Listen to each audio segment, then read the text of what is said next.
am I weird for this, or do you guys have, like, weird formative memories associated with hotel TV the way I do? I don't think I do. That's a very upper class thing to say, I think.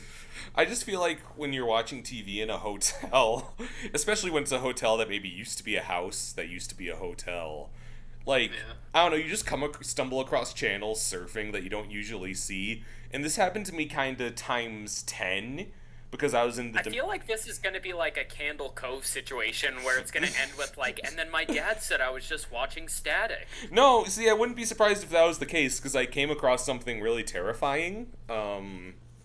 Because I was watching Disney Channel Dominican Republic, and like the shows are like in English, but the commercials are all local. And I sent you guys the ad I saw that made me just like kind of lose my mind. It was for a Disney Brazil show called Changwo.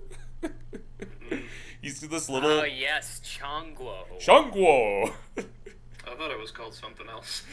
What did you think it was called? It was... Hold on, I feel like I kind of want to go back, because this is, like, such a... You did send this, and this was, like, such a weird, like, alternate universe, nightmarish-looking, just... I can't even believe that they came up with this idea and, like, ran with it. Well, it's like Alf, but with like a freaky little like rubber-looking monkey. Just a little monkey.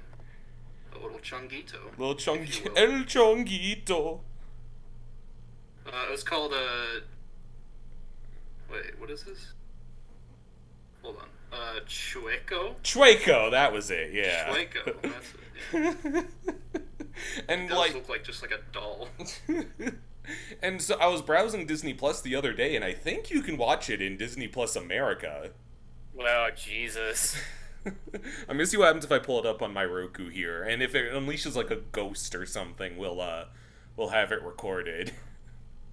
But yeah, everybody at home, Google Chueco. And I think it's like an acronym too, isn't it? Like, Yeah. because I guess he's like a spy, and he's like a freaky little guy. And everybody, He sure is a freaky little guy. the family sees him and goes, Es el mono! They can't fucking believe it. Chueco is here. You know what? It kind of reminds me of that one sketch, Meet the Gromlins. Meet the Gromlins. I love to twerk. He's like, There "Oh, it is. Everybody search for Chueco on your Disney Plus. A family's forced to live with a talking chimpanzee who gets them into all sorts of trouble. Is it in English? Yeah, it sounds fucking amazing. Let's go to details. I mean, all we had was dog with a blog. Yeah. Oh, it's TVPG. Oh, so Oh, there's like some fucked up shit. Chueco fucks. Yeah, Chueco says puta madre. Oh. Juan Gustosi is a widowed dad who lives with his 3 children and Amanda, who acts as a housekeeper, cook, and quote-unquote mother for the children. The family was on the verge of ruin until they inherited a fortune from Juan's uncle when he passed away. But the money comes with one condition: they must take care of Chueco, an adult chimpanzee. As a member of the family... No, this is some fucking Travis the Chimp shit. Everyone is thrilled with the idea of having a pet monkey, until they discover that Chueco hides a huge secret. The ape can talk. The whole family will have to team up to keep Chueco's secret hidden, while this cheeky chimpanzee gets them into all sorts of trouble. Yeah, that seriously just seems like the plot of the one show from Nope. Oh, Gordy's home. Yeah. Man, It's going to end exactly the same way. Man, I think a chimpanzee is like the top of the list of animals I would not fuck with. I don't want to be anywhere near a chimpanzee. Because, like, a lot of animals could kill me, of course, goes without saying. But chimpanzees are, like, distinctly sadistic, aren't they? Yeah. Oh yeah, like they love to like torture you basically. They want you to, like, feel pain and fear. Like, every chimpanzee attack I've been unfortunate enough to hear about. And only I watch channels like freaking Casual Geographic, and where he outlines all that stuff. We learned freaking Travis the Chimp has like a JoJo lineage. Because I think like his mother attacked someone too. Rev up those fryers and fill those champagne glasses to the tippy top. It's West Coast Toast and Roast with Tommy, Will, and Dav. Welcome back to West Coast Toast and Roast. I am losing sleep because I see chimpanzees every time I blink. I'm Tommy. And I'm the reason Tommy has to keep editing in Bubble Bass going, Pickles, because I keep accidentally saying people's last name, and I'm Will. Diabetes. I'm Dev. Good one, Dev. Thanks. Really, I thought about that for a long time before the recording started. I just didn't know what to say. Like if we had a theme song, it's like, I don't know, like our most defining traits, like Tommy has glasses, Will's got long hair, Dev, diabetes. Alright. Well, we won't forget to start with trailer Life or Death this time. 3 new trailers that I wanted to focus on. Let's start with the trailer for Wonka. This is the Willy Wonka origin story, directed by Paul King of Paddington fame, and starring Timothée Chalamet, who reportedly did not have to audition to get this part, and maybe that's a little bit evident by the trailer itself. Boys, thumbs up or down, Life or Death for the Wonka trailer? This is a death for me. The trailer just like... I mean, like, the thing about the original, and even kind of the remake of Chocolate Factory, is that, like, the original is very whimsical, even with, like, the kids dying, and the remake is, like, strange enough to kind of, like, harken back to the book, but this one just feels, like, unnerving. Oh, like, really? Like, Timothée Chalamet, you know, good actor, but, like, I feel like every time they, like, stop filming, he has to, like, take a giant swig of alcohol. It just feels like he doesn't want to do this. That's what it feels like. So it's a death for me. Before I give my opinion, I just want to say, Tommy, I feel like we're missing a bit of whimsy from the way you described this movie. You said it was a Willy Wonka origin story, but do you think there's another way you could phrase that? Okay. From the beginnings of the magical factory comes a delicious story packaged with love you'll never forget. Is that good? That is pretty good, but I was mostly just looking for the magic words of how Willy became Wonka. I think it's just his name. I don't know what to tell you, bud. I guess we'll find out I don't know. in painstaking detail exactly how that came to be. In He's fact, like... it'll probably end with, like, man, there's just a whole lot of Wonka in this room, and he's gonna be like, wait, say that again. He's like trying to get on a spaceship, and the guy's like, what's your name? Willy. Are you traveling with anyone? No, I'm solo. Dude. I hope that, like, if his last name isn't really Wonka, it's something insane, like, his name is fucking Willy Grubenstein or something. That would be funny.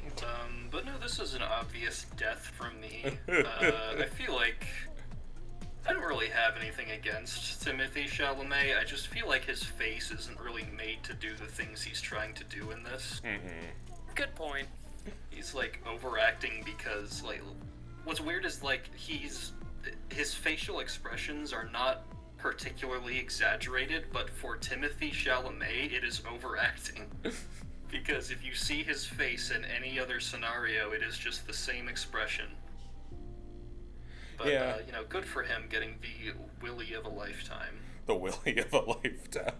Willy Wonka and Free Willy. So, for yours truly, this is, like, mostly death, but, like, I feel a little torn. Because I think this, like, when I heard they're making a Willy Wonka origin, I was like, well, that's stupid. I don't know why anyone would do that. But then, like, when I got to be really ingratiated with the Paddington movies, it's like, okay, if anyone could do it, it's the Paddington guy in the director's seat.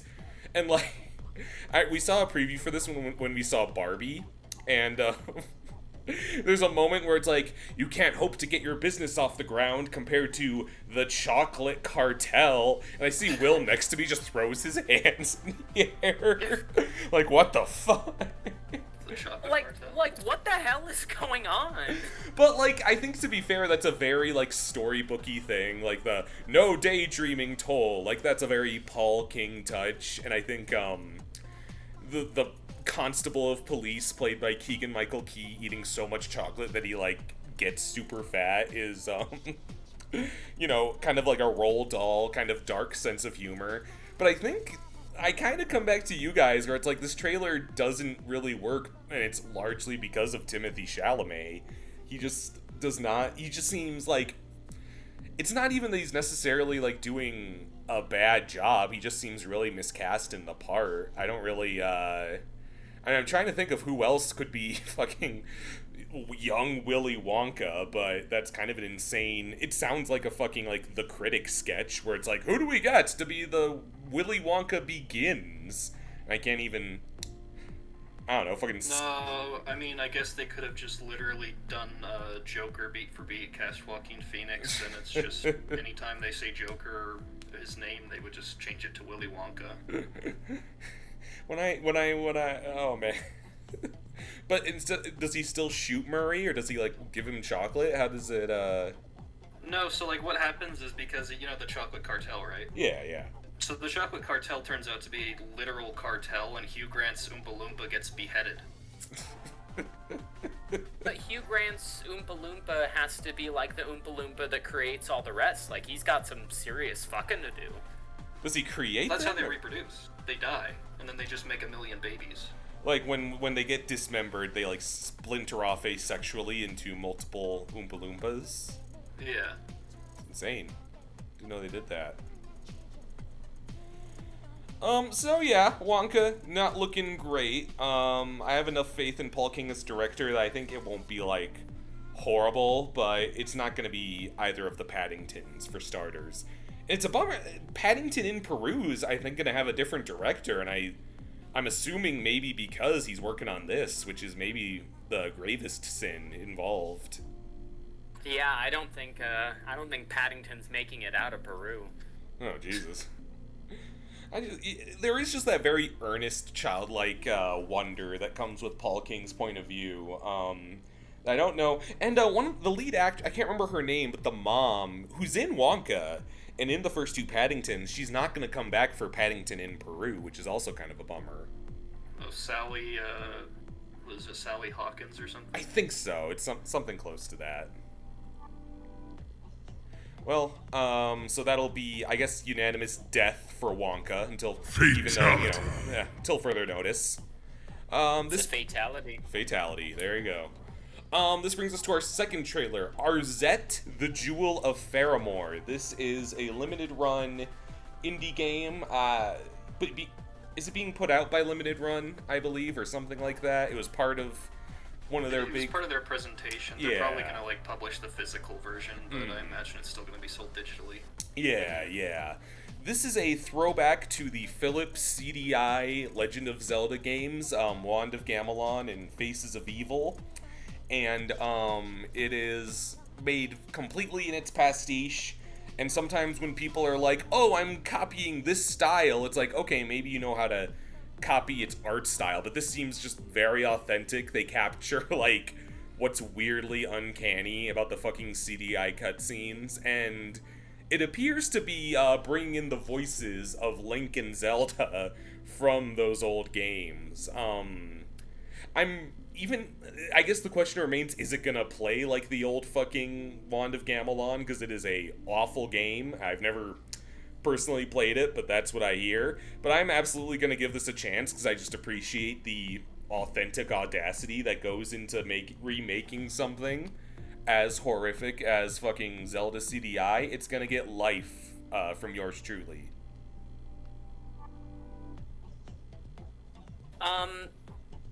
For me, it's a death, but not because of the trailer, but because I don't really see why they're doing it.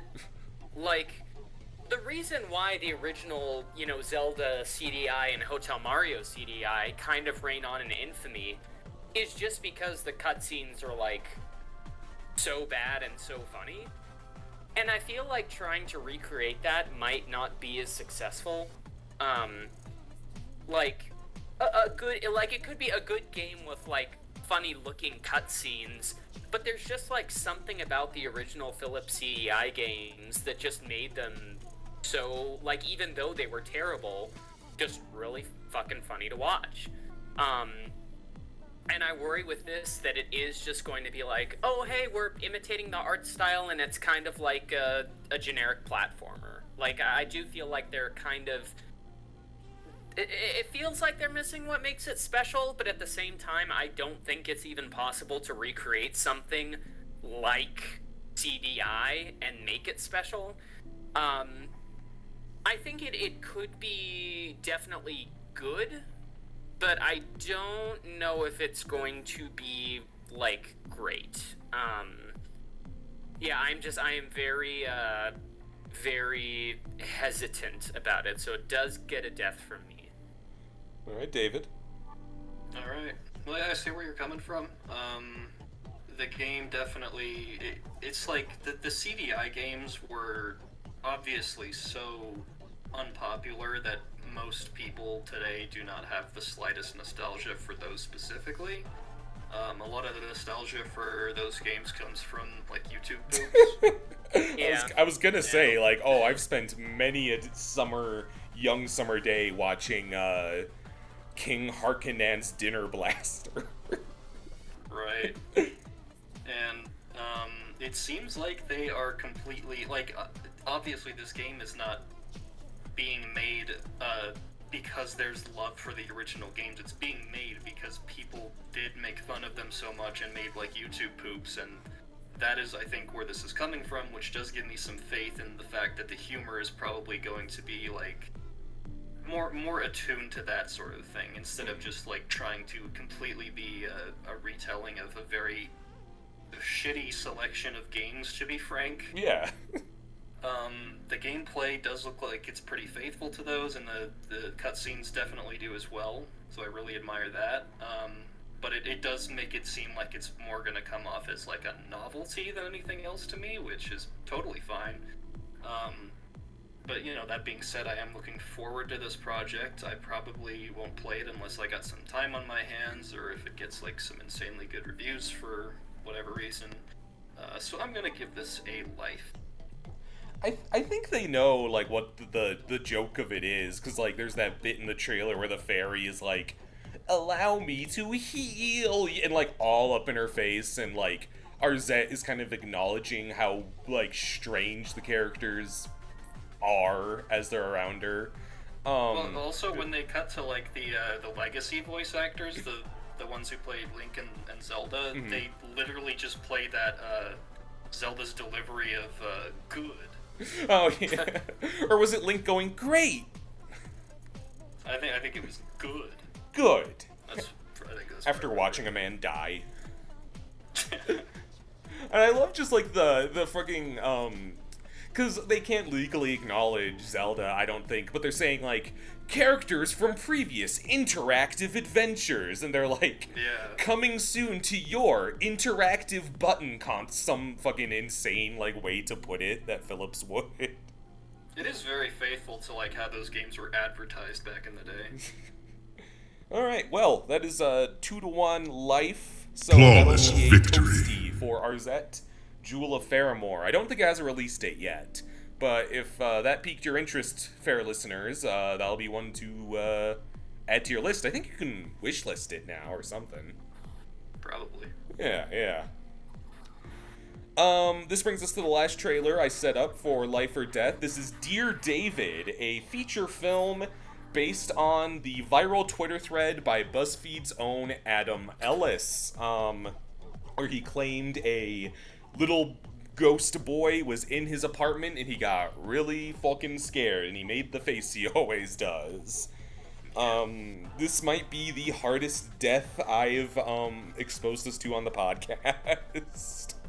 Yeah, it's not going to be good. No. Not at all. This is like your grandpa's idea of, oh, you're making movies about your IP. What's next? A movie about a Twitter thread? And it's like, well, here we are. Yeah. It's, No. Sorry? I was just gonna say, this, it just looks like a very generic horror movie, and, I simply don't see how it could be even, like, okay. It also, like, it looks just, like, bad. Like, when he's, like, springing out of bed all scared, it just looks really corny and fucking stupid. Yeah. I don't think you guys have quite the same disdain for Adam Ellis's work as me. I don't... Specifically his horror comics. See, I hate... kind of told us about the, a few of the things. Yeah. This is also the hardest death that I am giving because, nothing personally against Adam Ellis, really, but his comic art style bothers me. It always has, and he's recently been dipping into these, one-shot horror comics, and they are just abysmal. They are fucking terrible. You described... Did that mannequin blink? Yeah. And is it, like, the same drawings as his, like, comedy comics with the U-shaped mouths? Just like, huh? It's pretty much... It seems like in those he tries to be a little bit more experimental, like with the way that the panels are positioned. Sometimes you'll see a character facing forward, which is, I'm sure that was a big exercise for him, but just for the most part, it's that same art style, just like with a bunch of, dark colors. Jesus Christ. Yeah, friggin' IP getting movies this year includes Barbie, Transformers, and the Let People Enjoy Things guy. Blah. Yeah. Fuck that.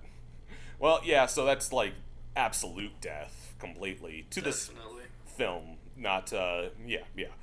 Fatality. Thank you, Adam Ellis. But also, no thank you. We don't want to see that movie. Yeah, no thank you at all. Yeah, no thank you. So... It'd be a lot better if, he was actually playing the lead at least, because then it would be,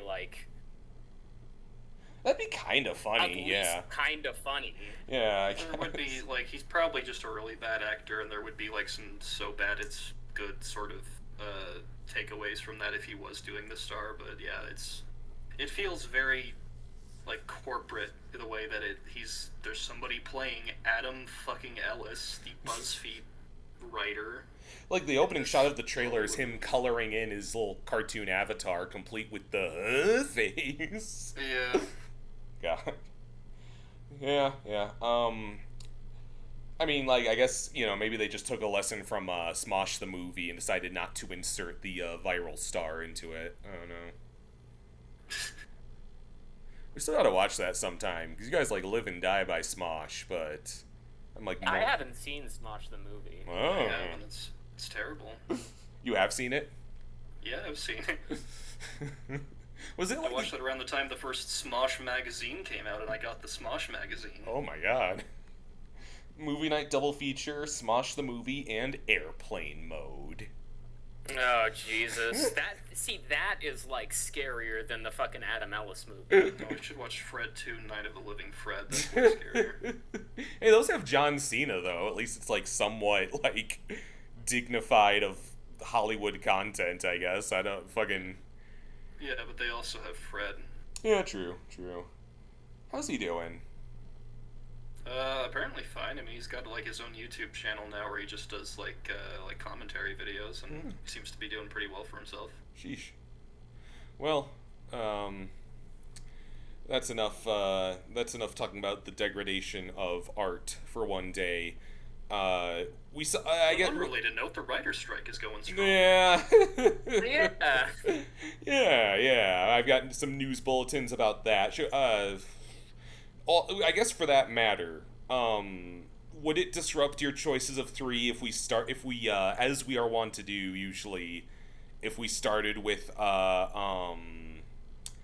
the 2 movies we saw together, those being Barbie and Oppenheimer?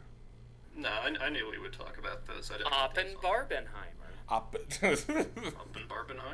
Up. So we saw we did the Barbenheimer double feature. I was so fucking excited that I got maybe 2 hours of sleep the previous night, and I still managed to completely watch Raw Dog both movies.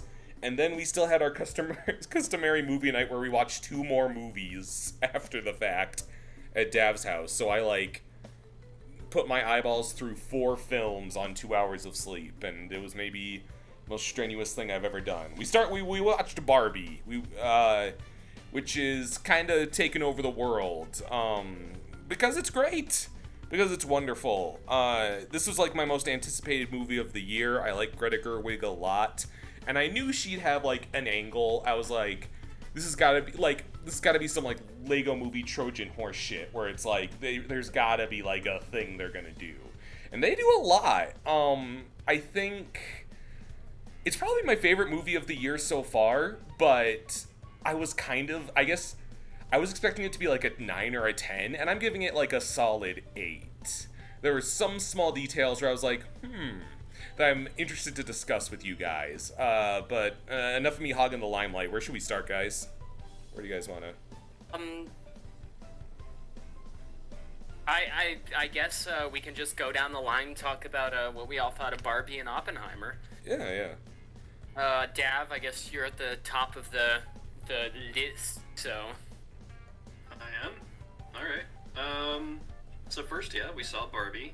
We arrived to a theater full of people wearing pink. I was not wearing any pink. I had a black t-shirt on. I think, Will, you also did. Yep. So we dressed for Oppenheimer and went to Barbie. I was in pink, and then I dragged you both to the farmer's market after we watched Barbie. Yep, that was fun. But overall, I honestly was kind of expecting, just like you said, Tommy, I was expecting maybe a little bit more than we got in terms of quality, because it did seem like one of those movies that was just going to be a sleeper hit, sort of the way that it's presented as one thing and then turns out to just have way more quality in it than it has any right to. And to be fair, it does kind of have that. It is a overall very funny and well-made movie.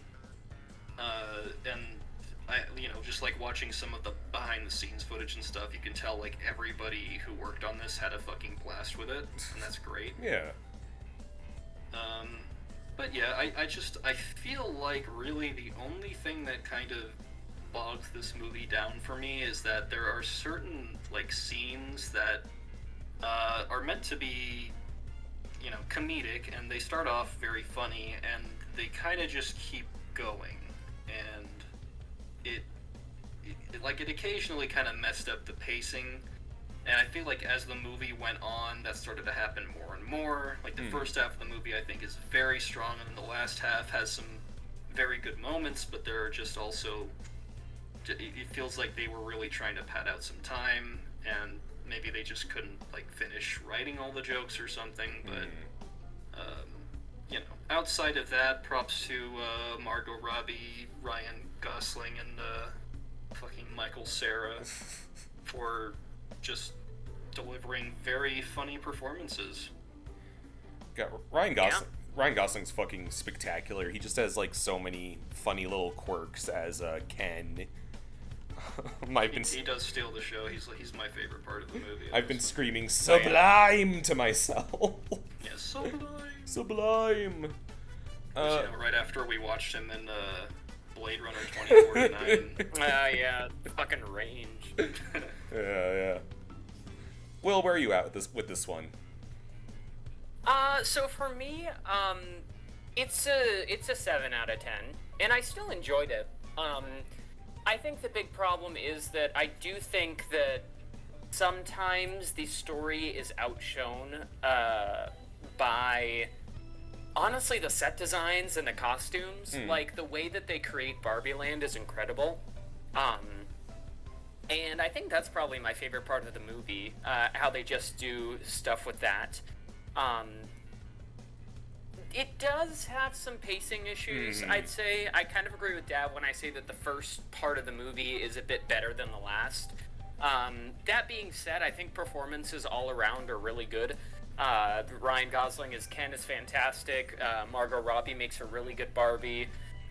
Michael Cera as Alan is fucking hilarious.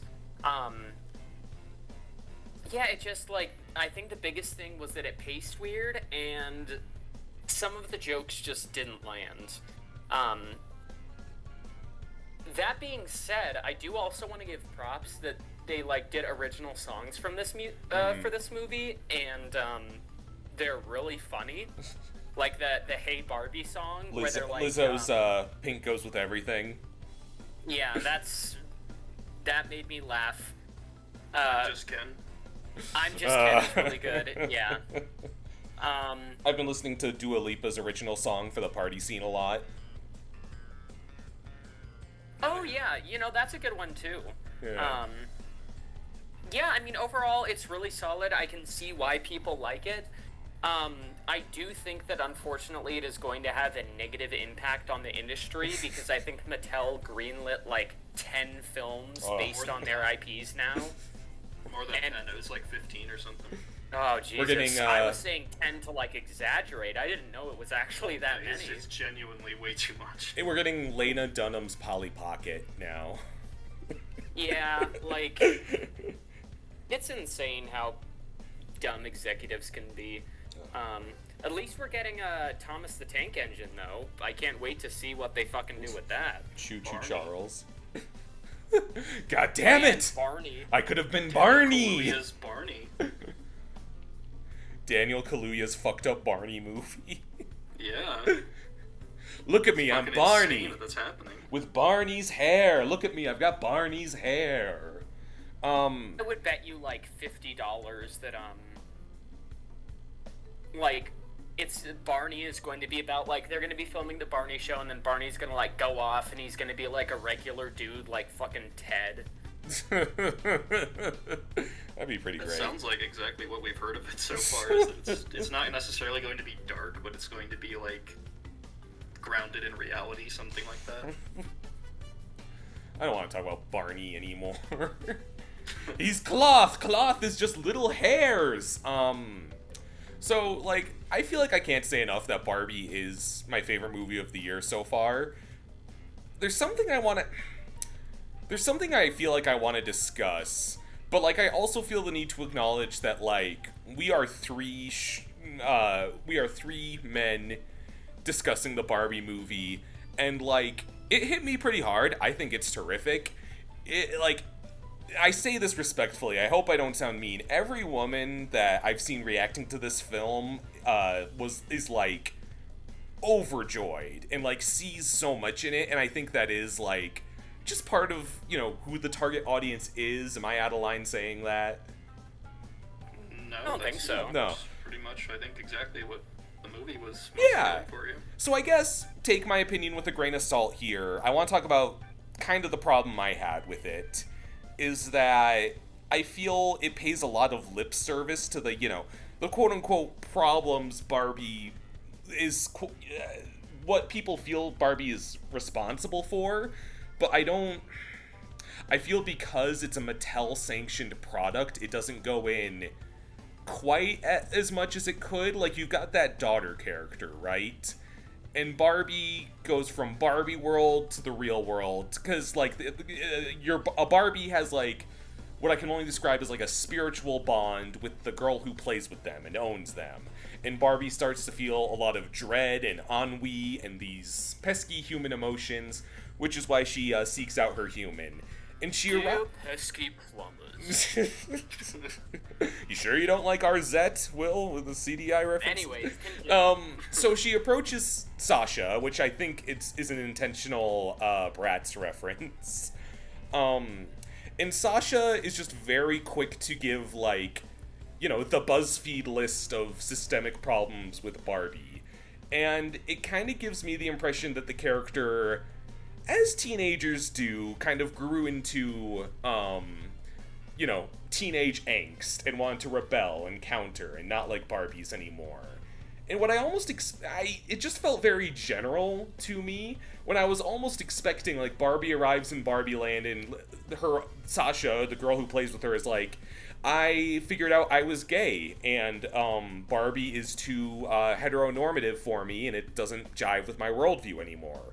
Or, like, you know, heaven forbid, like, Barbie caused me to have, like, self-image issues. And I feel that would be, like, a lot, you know, more reason for Barbie to feel so strongly. Not that she doesn't now. Do you guys kind of get what I feel like the Sasha character could have used just a bit more narrative there as to her whole conflict with Barbie. Yeah, I agree. And that also brings up another point. I think this movie would have worked a lot better if the real world, because, you know, they go from the Barbie world to the real world. Mm-hmm.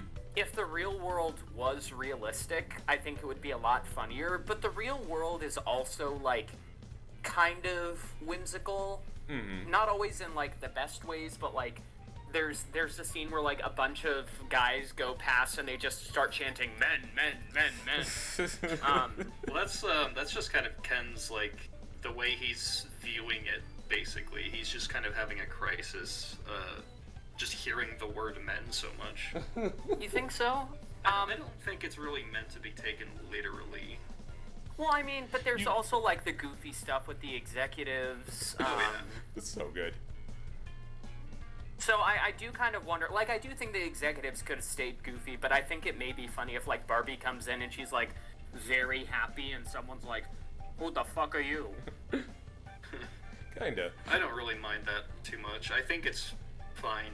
Like you said, the set design and the costuming and everything is just so vibrant in the Barbie world that even if the real world is a little bit strange, there's still enough of a contrast there that I think it's funny. I'd say it has, like, my favorite set and costumes of the year. For sure, it's probably, I mean, it's probably gonna win, like, some Oscars for that. Oh, yeah. I wager.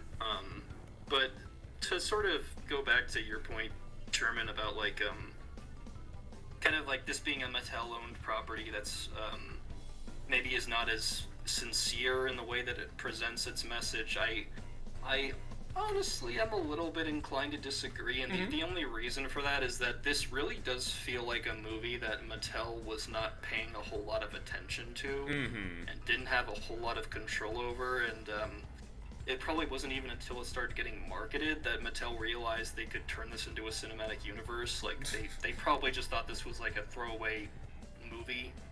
It is a miracle it even got made, because I think Greta Gerwig said herself, I love this script, it's a shame it'll never happen. Right, because I don't think until the whole Barbenheimer craze happened, I don't think Mattel really understood what they had here and what was going to be made. So a lot of it does just feel sincere to me. And one of my main points for that is, and this isn't really a spoiler, towards the end, they say that they're going to make a, what did they call it? Like normal or like average Barbie doll? Something to that effect. And in real life, I don't think that is actually being made a thing. I'm pretty sure that they have Barbie and Ken dolls that look like Margot Robbie and Ryan Gosling to tie in with the movie, and that's it. You can get an I Am Kenuff hoodie now. Yeah. I definitely wouldn't describe it as insincere. I guess I just found myself, because, like, and to your point, the real life CEO of Mattel didn't like the idea of being portrayed in the film, and he had to be flown down so Margot Robbie could act out his scenes with him for him to get his approval, all on Greta Gerwig's behalf. So it was, I definitely agree with you that it's kind of like, I think it's astonishing they got away with as much as they did. I guess, like, I guess I was just in a small place where I'm like, I don't know. I feel like I've made it clear, because I do think this is a terrific movie. I don't want to guess on and on about the one little thing I didn't like, because I think that it is a distinctly compassionate movie. It is beautifully designed. I think it's amazing that they have a dozen characters named Barbie and Ken, and all of their actors are good enough to make them very distinct. Issa Rae, who is Jessica Drew in Spider-Verse, is President Barbie, and she's fucking terrific. I like how, like, Simu Liu is, like, anime rival Ken to Ryan Gosling Ken. Yeah. Yeah. I don't want to come off as terrible. I guess maybe movies as a whole are just, like, bumming me out this year. Is this, like, a bad year for movies? Am I the only one who feels that way? I wholeheartely disagree with that. Yeah, there are a lot of movies that I really like this year. There have been a lot of bangers this year. I just feel like every movie, I've enjoyed a lot of movies, but, like, they all have an asterisk there, and Barbie is the one where I'm like, why couldn't you save movies? But it did. I'm being kind of a grumpy Gus there, I think. It's terrific. It's terrific. That's great. Yeah. You guys said you don't think, like, the second half as much, but I kind of think, I don't want to spoil it, but the small shift with Ken is when I think it starts paying off like a fucking slot machine, honestly.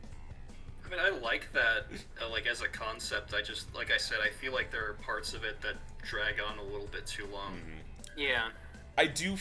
America Ferrera's speech is wonderful. I do think they lean on it a bit as, like, a plot device that cures all the Barbies. I didn't love that. I thought it was funny. Okay. It's like, in a way, it is kind of like a metaphor for, like, something, like a sincere speech like that just being regurgitated ad nauseum, just for the sake of, like, winning people over. That's very true. I think there is a message behind that, so. And I do have to...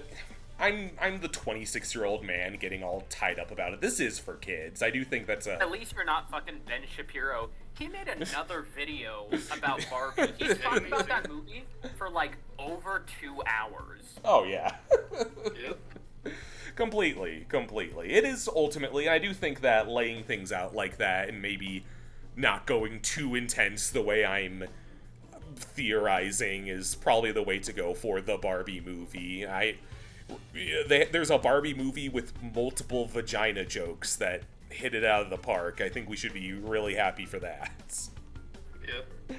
All right. That's probably enough about Barbie. We after that saw Oppenheimer. And we also went to Burger King, and Burger King is our sponsor for this podcast. Yeah. To try out the Oppenheimer sandwich. Taste the power of the atomic bomb. Hell yeah.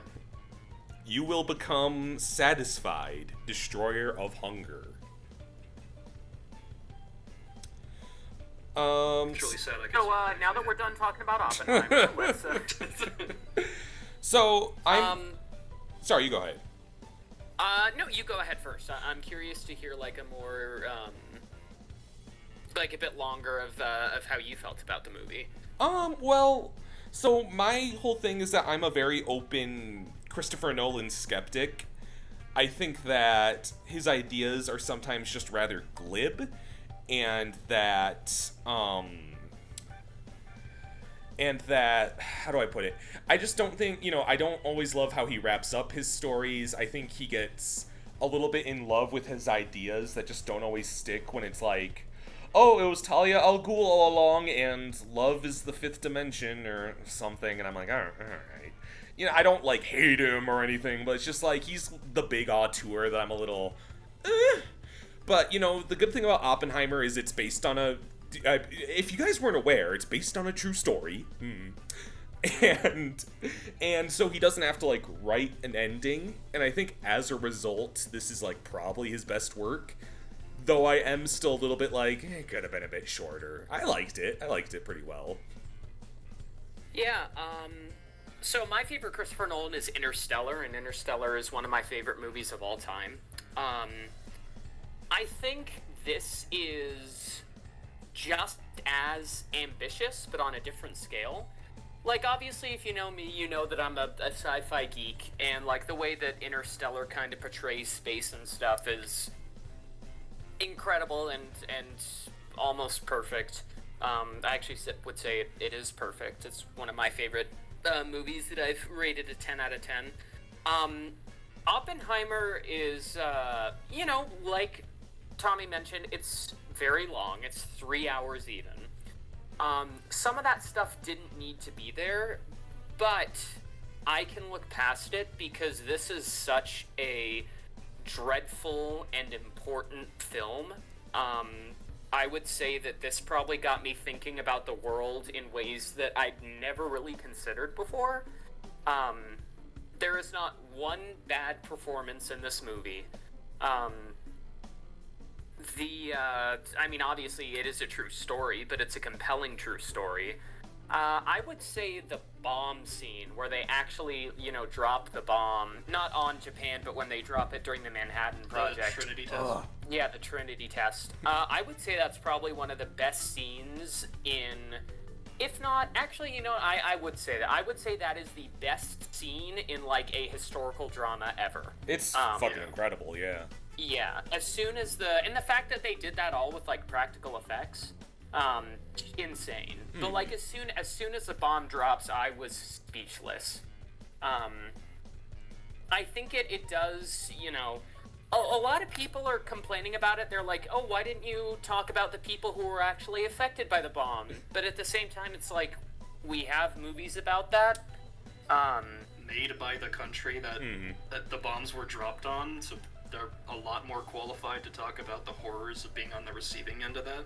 Yeah, like, and a few people, like, they're like, oh, why didn't they tell the story of, like, the people who, were affected by the test because of the radiation?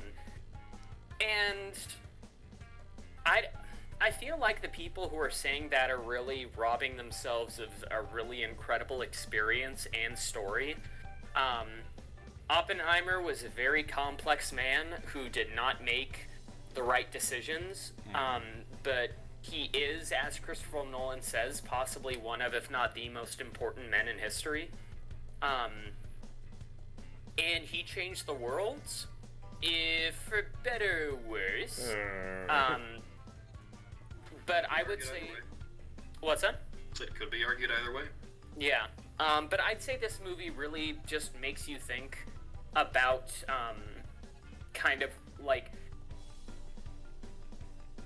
everything about the bomb, and I think that's kind of insane. I know I'll pass it over to you guys after this, but I think it's not just a good movie, it's an important one. I think that, like, this is a story that needs to be told.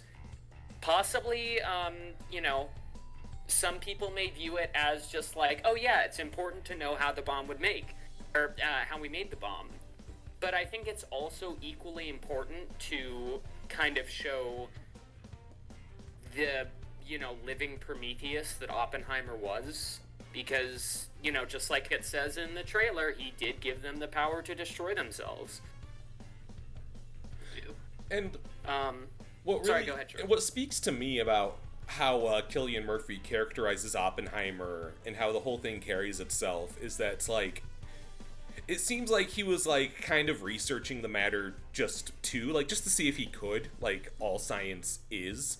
And then eventually enough people get in the room where they're like, well, we could drop this with no warning. And he's like, well, that's not exactly what I had in mind. Like, and then it's almost just like, and I obviously haven't been in situations where like lives are at stake, but I have just like very passively agreed to like do a work commitment and like had like that weirdly similar like, oh wait, what did I just agree to? Like, what, you know what I mean? Like just the very passive way you can find yourself in over your head is something I really connected to in Oppenheimer. And there's all the screen caps of Cillian Murphy's blue ass eyes bulging out of his skull as he realized he just like destroyed countless lives. And it's like it all started with him like researching something for the sake of it almost, and like the people around him, and And you can't, and the movie never, like, removes his blame for that, because it is like, okay, well, shit or get off the pot, because you did do this research and you invented the atomic bomb. It doesn't matter if you're like, oh wait, but I didn't mean to devastate 2 Japanese cities. It's like, but there is, like, that blood on your hands. Yeah, and like that, I feel like that particular point is expressed very well with his relationship with Edward Teller in this movie. Mm-hmm. Because Teller is constantly, he's like the complete opposite of Oppenheimer, in that he is like not at all like feeling guilty about what's happening, and he's just like pushing Oppenheimer to, like, you know, go further than what he's doing and be more confident about it. Mm-hmm. Because Oppenheimer probably sees somebody like Teller and he's thinking to himself that, like, okay, well, if I don't make this and, like, you know, I have my own moral compass that I follow, somebody else who has a different moral compass like Teller is going to do it instead. And that is also a good setup for, you know, Teller later becoming the father of the hydrogen bomb. So it's kind of just like sinister in that way. Yeah, absolutely. Completely. On kind of a similar note, I don't want to give away too much, but there is a truly devastating scene with President Truman that, like, I still think of. Oh, Jesus. Yeah. Oh, so fucking good. Wait, is it the one where he's, like, meeting Truman directly? Yeah. Yeah, that is also very good. Oh, man. It really just portrays Truman as, like, a despicable human being. Well, if you got to be a little bit to be president, unless you're President Barbie, is Saray, you know. What else? What was I gonna bring up? Yeah, I guess, and this is such a, like, unga bunga answer, but when it was, like, a lot of the science talk, I started to, like, kind of tune out a little. It could be a little slow burn, but I do think it does a really good job, like, showing the relationships Oppenheimer had, like with Florence Pugh and Emily Blunt. There was a lot of secrets going on. I thought that those were, like, good. And the movie's catching a little heat where it's like, you know, how do I, you know, it's woman, you know, I've seen some criticism of, like, oh, it's woman characters are kind of objects, but it's like Emily Blunt kind of gets them, kind of puts her foot down. I liked that part a lot. But the reason they're presented as objects is because this is from Oppenheimer's point of view. He really did, like, not care too much for the women in his life, or, like, he didn't really, like, treat them, like, equally, basically. That's very Especially his wife. Yeah. I mean, it really shows that, like, Oppenheimer wasn't, like, the best at connection, and I think the fact that there are so many people in this movie that, like, do important things, but they're just, like, kind of glazed over, I think is a testament to that. Absolutely. You're telling me the guy who built the atomic bomb didn't respect women? Well, okay, so just to like get my thoughts in here, in terms of, like, what you were saying, Will, about how this was, like, a very important movie, I think I very much agree, and the reason being that, like, you know, ever since the Soviet Union fell in 91, and then, you know, 10 years later we had 9/11, there was a huge shift in, like, what America was scared of, from external threats, you know, maybe Russia will nuke us, to internal, where, you know, after 9/11 people started to, like, look at their neighbors and get scared of, you know, is there a threat going to come from within the country? And I think over time, you know, it's been more than 30 years since the Soviet Union fell.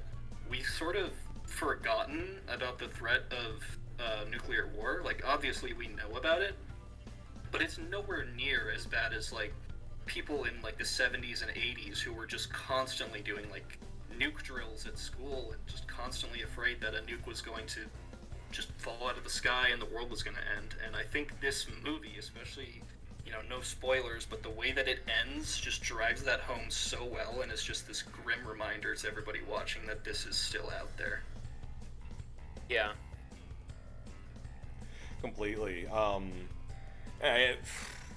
not the most savvy political observer by any means, but it's, you know, still, I actually feel like fucking Philomena Kunk in the fucking clip where she's like, "It's a good thing we don't have nuclear weapons anymore, isn't it?" And the expert's like, "Well, no, no, Russia still has nukes. Many countries are really only surviving by nuclear weapons," and she just like starts to cry on the spot. But those are all blanks, aren't they? Yeah, no, it does, like, it is still a danger to this day, even if certain circumstances have put us ugly Americans in perhaps a privileged spot there. And, I guess the final moments of the film kind of hit that home in a chilling way, I would say. It's great. I love the visuals for that. It's, like, really subtle, not super explicit, but it's, like, it's fucking terrifying. Yeah. Yeah, so, yeah, if Oppenheimer catches your fancy, I don't think you'll be disappointed. I haven't seen anyone be like, man, Oppenheimer's not what I expected. Like, if you want a 3-hour biopic about a great war atrocity directed by Christopher Nolan himself, it's what it says on the tin. Yeah, I'd say probably the biggest problem I had with Oppenheimer was the fact that he doesn't go to Burger King and order the Woppenheimer. Yeah, unlike us, we went ahead and did that for him. So it's all yeah. Thank you, Burger King, for sponsoring this. Thank you, Burger King. I want it on the record. Gav, I don't like it when you do the voice. Oh, sorry, Troy. Don't do the voice. Man, what was I gonna say? I want it on the record that my Woppenheimer dinner was actually White Castle's. That's what I had that night. Yeah. I have a And it soft spot. shows because it's a good, like, metaphorical dinner because, like, the Oppenheimer built this kingdom of power for the U.S., like a castle. But then eventually he may lead to its demolishment, just like how you demolished those burgers. Yeah, absolutely. And the castle was white. Oh. Well, God, I had a big December 26th mood the day after Barbenheimer, let me tell you. It was it felt weird. You have nothing to look forward to? There's still Ninja Turtles coming up. I'm looking forward to that. I'm sorry to hear that. Oh, hey, it looks good. It's getting good reviews. It has a 93% in critic reviews so far. Yeah. It also has a 93% in cringe. Don't give me that. I like the Ninja Turtles. It's fucking... I don't know. I mean, I just can't wait to see, was it Donatello twerking in one of the trailers? No, I don't even remember that. that. The Green Lovers sequel. What? Yeah, that's what this is. It's a Green Lovers sequel. Alright, Will, tell us a toaster roast. I'm sick of this shit. Okay, speaking of Ryan Gosling, Blade Runner 2049 is the newest addition to my movies that I've rated a perfect 10. So, you guys know, I think out of all of us, I've rated the least movies a perfect 10. I think. What I'm trying to say... Letterboxd. What's that? So I'll be verifying that on Letterboxd. All I know is Dav has movies in his top 100 that are 8 out of 10, which is like psychopath behavior in my opinion. Oh, I do too. In your top 100? Only an 8 out of 10? I think I've seen the most movies out of us though, to be fair. You have seen like 1,000 movies. Okay, yeah. Will, I have like 4 less 5 stars than you. Really? Interesting. Okay, but are some of those 5 stars like joke 5 stars, like Minecraft with Gadget, or like the space movie? I can't leave in even us alluding to that one. Okay, anyways. Yeah, there is Mike and Melissa. Oh, yeah. Anyways, so what I'm trying to say is I don't rate a lot of movies a perfect 10. I was blown away by Blade Runner 2049. I think, and this is, Tommy, I know you're not going to agree with me. I think, Gav, you may agree with me. I think it's better than the original. I do agree with you. Oh, well, there we go. That's not to say the original. Sorry, keep going. That's not to say the original is bad. I think the original is an incredible movie, but I think what makes 2049 so strong is that it takes everything from the original and just ups it to 10. No pun intended.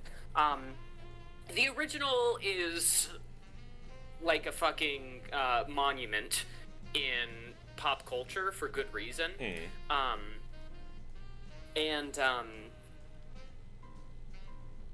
I think this movie just kind of expands on it in every way.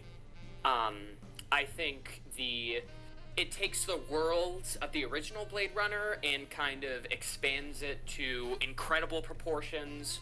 I would say the protagonist is more interesting than Deckard, which feels sacrilegious to say because I love Harrison Ford, but I think it's true. That's true. Yeah. The original was a lot of like, okay, here's the atmosphere. I think this movie really shines is that it has the atmosphere of the first movie, but it's a much stronger story. The journey of Kay, played by Ryan Gosling, takes so many twists and turns that I was not expecting. The effects are incredible. The guy who directs it, and I still don't know how to say his last name, Dennis. Villeneuve. I've been saying like Villeneuve. Villeneuve. I don't know actually. Villeneuve. Yeah, Dennis V knows his fucking science fiction. Because even though I wasn't crazy about Dune, that was just like really well done. I loved Arrival. What's up? It's starring Wonka. Oh yeah.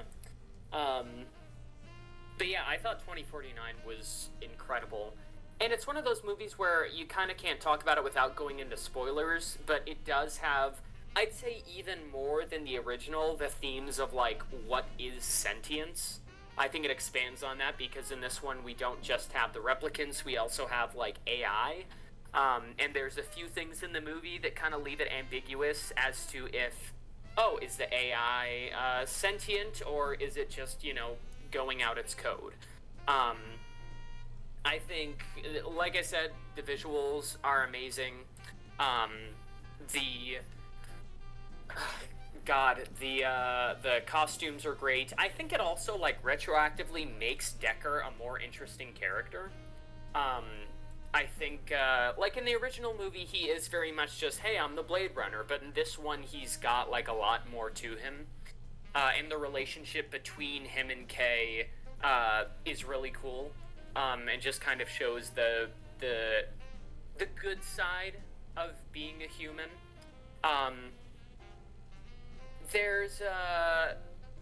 So I'm a bit conflicted about this. I think the villain in this movie is a bit better than the original Blade Runner, because like in the original we've got Roy, and he's what's that? I was filling in Roy, and then you said Roy as well. Oh yeah, Roy. Roy. We've got him, and he wants to live, and I think that's compelling. And there's the compelling part where he saves Deckard. But in this one, and like I said, that's a good villain, and I think it works. But in this one, Jared Leto is so despicable, it's hard not to, like, kind of completely, just be enamored by him. Like, one of the first things that he does is he, like, births a replicant and then instantly kills it, just because he loves playing God that much. And he just does this thing, and the fact that, and this isn't, like, too much of a spoiler, but, he does not get what's coming to him, I think really, like, drives in the themes, especially nowadays, about how, like, people in the upper class basically don't have any consequences. But yeah, I just really love this. I thought it was incredibly made, incredibly directed, incredibly acted. It's definitely, I would say both this and Interstellar should be the blueprint of sci-fi going forward. This is like my most controversial opinion. I think that sci-fi should not be anything like Star Wars. There's no, like, actual science in Star Wars. Yeah, and I do, I love Star Wars, but I think the fact that people call it sci-fi has kind of done a lot of damage to It's magic the in genre. space. It's not sci-fi. Yeah, no, it's science fantasy. Yeah. That's how I think describe it. That's probably only a controversial opinion for, like, the general public. I think pretty much every, like, actual, like, hardcore sci-fi fan would 100% agree with you. That's true, yeah. Well, I'd hope so, at least. But yeah, I guess, like, to an extent, that was one of the reasons why I didn't like Dune as much as other people, is that it did kind of dip into science fantasy.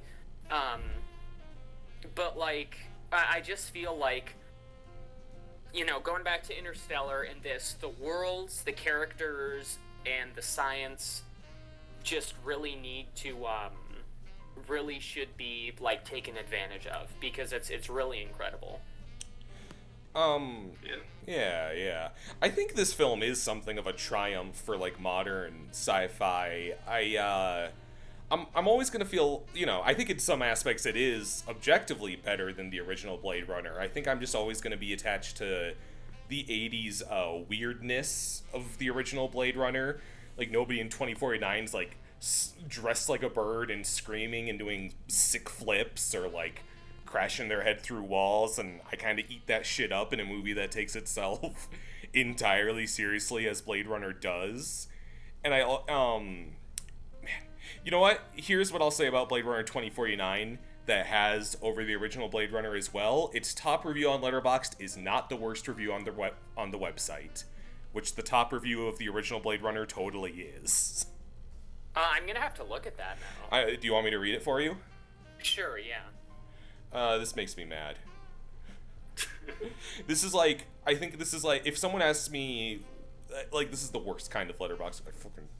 It looks like the exact, like, it's tailor-made to piss you off. Oh.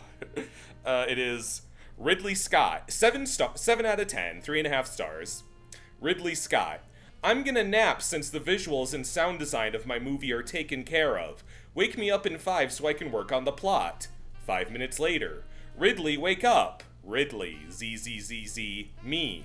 Ridley, the plot. Go fuck yourself. And the 6,668 people who like that review, I hope you're all happy.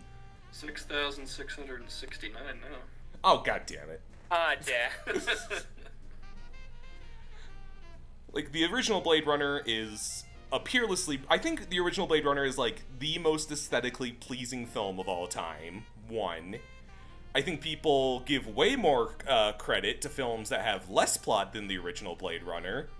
And the original Blade Runner has, like, that movie has, like, a dozen replicant, like, bad guys, and they all have, like, 5 minutes of screen time, and I remember all of them. That's an incredible film. It does have spectacular vibes, I'll give it that for sure. Yeah. Sorry, that's enough of me having a tantrum. 2049 is also very good. Yeah, I just think, like, what makes 2049 good and so good is that it pays so much respect to the original. Like, it feels like if it was made by anyone else, it would have, like, retcons or something. Yeah, that is true. And I think it would also, like, say that, like, Decker was a replicant or not. Yeah. So I think the fact that it just took everything from the first Blade Runner and, really, like, rolled with it is awesome. Yeah. It's a great Anyways, over to you, Dev. Okay. It's a shame we're moving on without talking about Ana de Armas, but I'll be okay. Yeah. A giant naked Ana de Armas. Ana de Armas. So, basically, for this first one, I was kind of tossing it up between two different things, and I think you're going to appreciate the one that I ended up landing on. So this is a very clear toast. Both of you, but mostly Tommy. All right. Okay. For this toast, I was going to toast one of two properties, like I said. It was either going to be Punch Punch Forever or Skibbity Toilet. And ultimately, I decided on Punch Punch Forever. There we go. A little bit reluctantly, but you know what? Wait, just before you go, Tommy, can you sing your Skibbity Toilet song? Yeah, sing it. Skibbity bop bop W6, skibbity bop bop wait. It's just so far off, but It's just what I've always heard. I don't know what to tell you. well, enough about Skibbity Toilet. Even though that is a wonderful series, maybe I'll toast it in the future since this is going to be an ongoing thing. But today we're talking about Punch Punch Forever, the latest release by YouTube animator Speedoru, formerly known as Speedo Sausage. I have been watching his work since about middle school. Jesus, that's why you're the way you are. Pretty much. I mean, you watch some of his older stuff, like Kiss La Kiss, and it's like, okay. Oh, that one. Oh, Tommy and I watched Kiss La Kiss in high school. Yeah, exactly.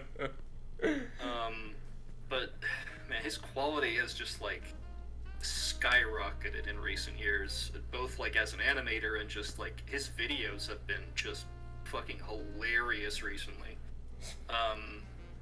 I know we all love the Mishima hairline. Yeah.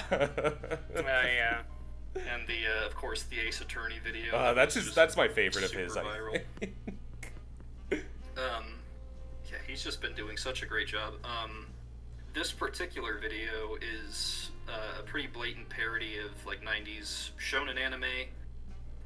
There are a lot of ways in which it's sort of presented like a lost VHS tape.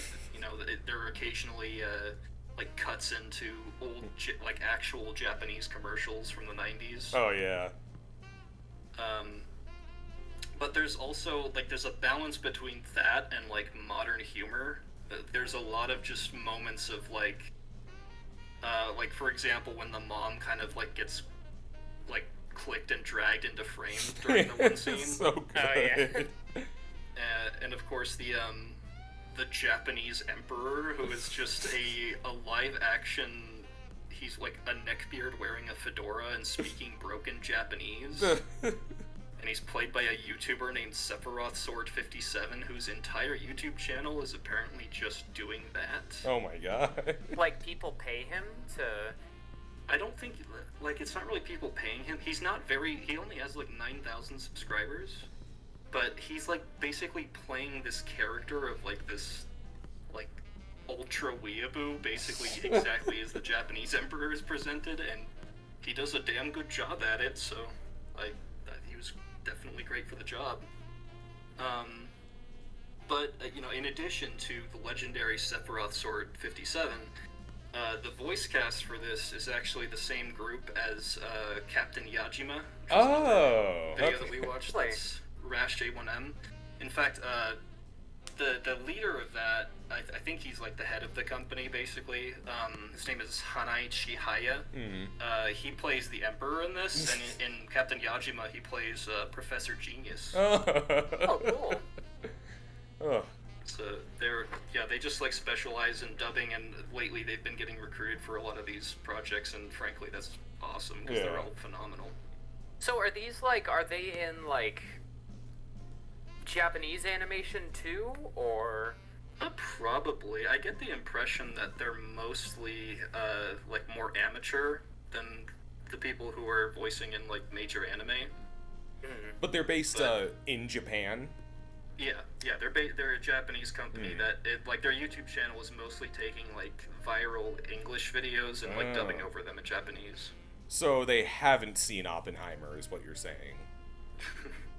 I mean, they could have. I'm not gonna make that. I'm not gonna say with any certainty. I do love. Yeah, there's that like certain brand of YouTube commitment to the bit that's like up to 10, and like you said with the commercials in this, like we watched this, and right after I wanted to rewatch Captain Yajima and Harry Partridge's Ghost Bleed the Bio Horror, because it just reminds me of, like, the tiny steps that make the format so authentic. You know, the PS1 chugging to load the next scene, and then this one has the fucking commercials and the screen grabs that were in all the old anime between commercials. Yep. I've been saying "for real, homeboy" way too much lately. Magic Day. But Dav, if you love this, you've got to watch Yu Yu Hakusho, because that's absolutely where a ton of the blueprints is. Yeah, I probably will at some point, but it's also very far down on my insane backlog of anime I gotta get through. That's fair. But I do love this. The main character just being this overpowered, like, little girl who is also just a total, like, little troll demon is fucking hilarious. I think and her mom just also just, like, on one end just being like a typical mom archetype, but also just seemingly being very powerful is very funny. And her sister's a demon, of course, and ostensibly from the mom's union with the Demon King, who, like, there's an amazing bit where he's like, I can't remember the name of the baseball player demon, but he brings on all his teammates, and he's like, well, this doesn't seem very fair, and he moves his hand, and the entry ticket, like, says Demon's team. Yeah, he's like, oh, shit. Man. I think Go-Go is based on, I think there is, like, a common trope in Japan, because I think the judo champion in the Japanese Olympics was, like, the women's Olympic champion was this really short Japanese woman for a long time, and, you know, judo being this high-contact, bulky martial art, I think that became, like, kind of a thing, because there's, like, a handful of fighting games in anime where there's just, like, a very tiny judo girl, and I think that's also a little bit what this is based on. Yeah, I could see that for sure. It's a very funny trope.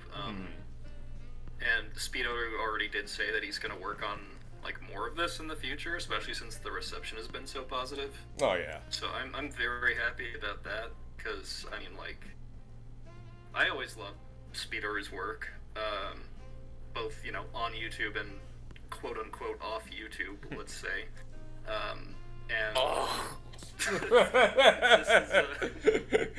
David. This is exactly the kind of project that is making me say, hey, maybe work less on the off YouTube stuff, which is very out of character for me to say. So, you know, I'm very much looking forward to what the future of the series has. Yeah, well, I'm right there with you. I can't wait to see episode 2. The amazing cliffhangers. I think it's a really great, because, like, a lot of times, like, parodies of this just become, like, saying the F word and making funny faces, but I feel like this actually does, like, have great comedy, but also just really solid action as well. Yeah, for sure. It's extremely well animated. For real, homeboy. For real. But if you guys don't have anything else to say about that, then I will pass it off. All right. I guess I'll take my first toast. I had a similar December 26th ennui when we watched the entirety of I Think You Should Leave Season 3 in a single day, because it's impossible not to.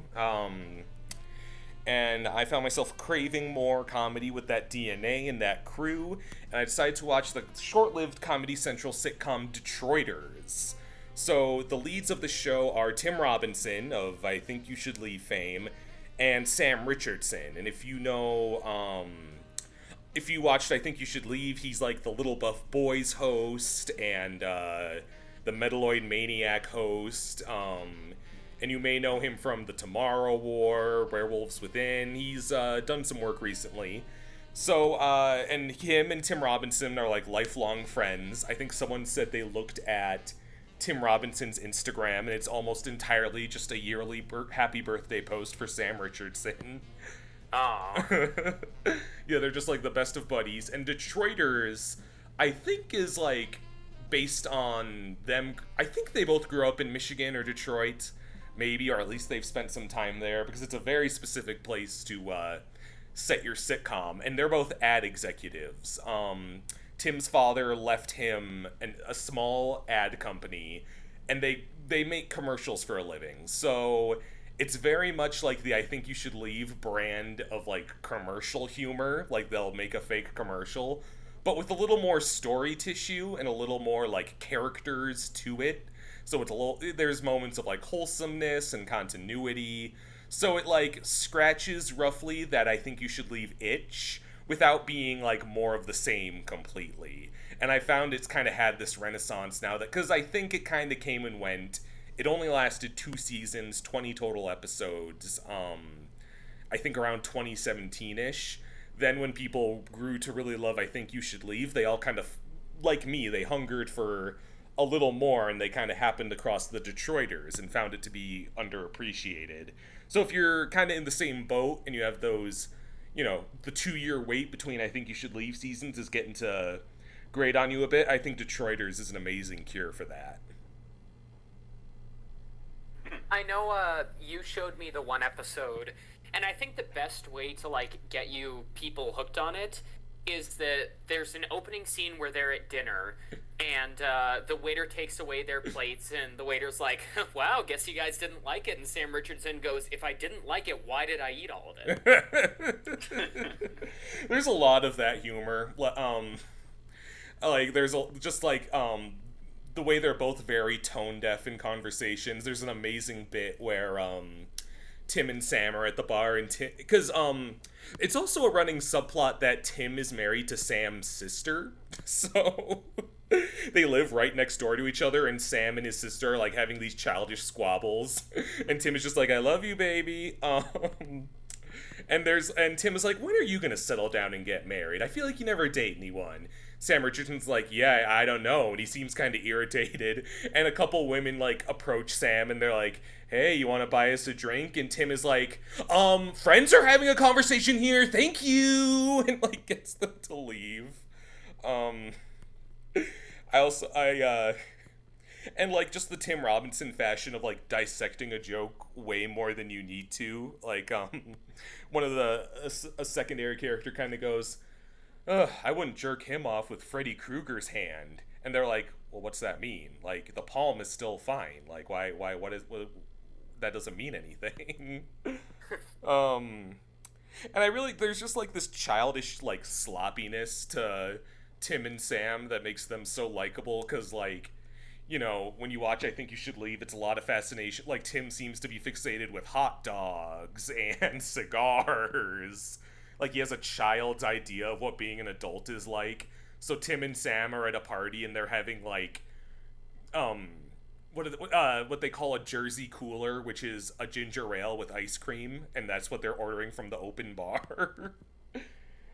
It's I think the best exchange in the series is Sam being like, I don't feel so hot. And Tim goes, how many hot dogs did you eat today? And he goes, 3?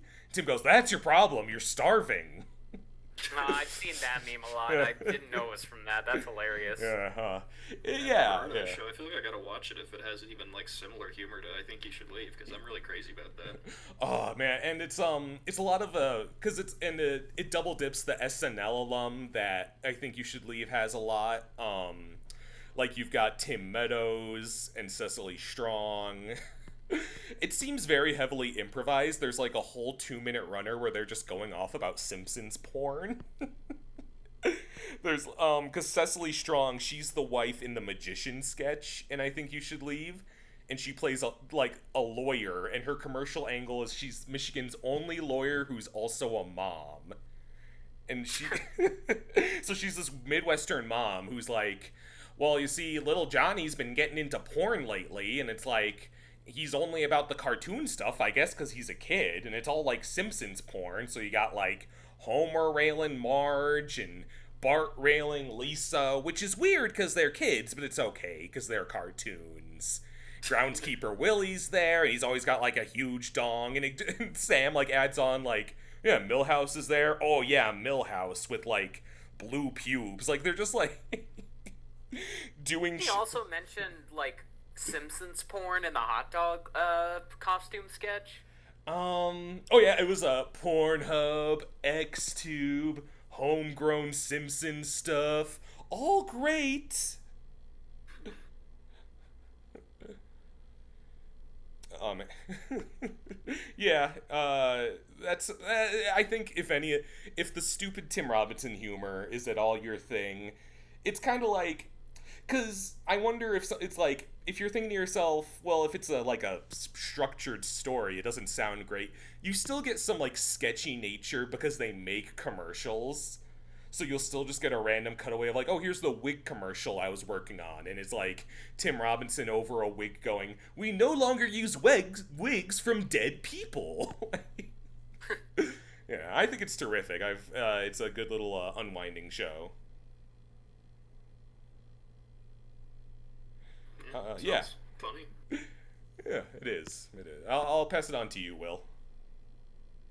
Alright, so, this one, I think Dav is probably not going to like. I'm going to toast Yakuza 4. Well, why would I not like that? Because it's your least favorite of the Yakuza games? Well, it's my least favorite, but it's still a 7 out of 10 for me. Fair enough. Well, I guess I'll continue. So I, played Yakuza 4 right after Yakuza 3, and I liked Yakuza 3, but I thought it was, a little disappointing in the fact that there's so much, like, just stuff that doesn't matter in it. Yakuza 4 does have similar problems to 3. The side quests aren't very fun. But this time they introduce more playable characters, and, they're all very fun. When I first heard that,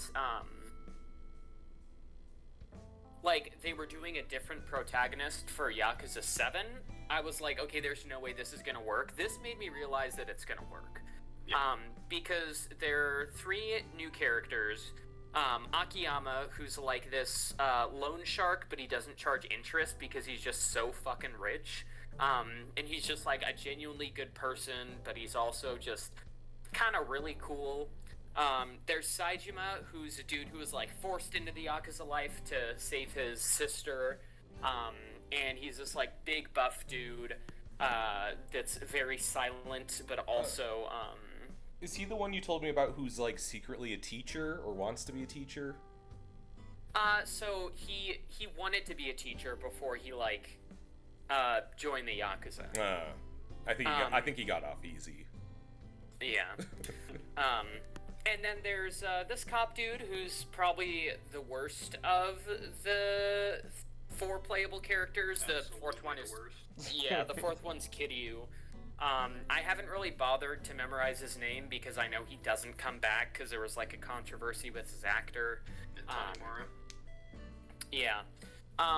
But like even him, like he is the worst, but he's still like enjoyable. Like I didn't hate playing as him. So first of all, let me get the bad stuff out of the way. It does kind of stink that they retcon a few things that are very stupid. And I'm not gonna spoil those, but there are a few retcons that just suck. And like I mentioned, would even say it was a retcon so much as they lead you to believe something is a certain way and then completely shit on it. Basically, yeah.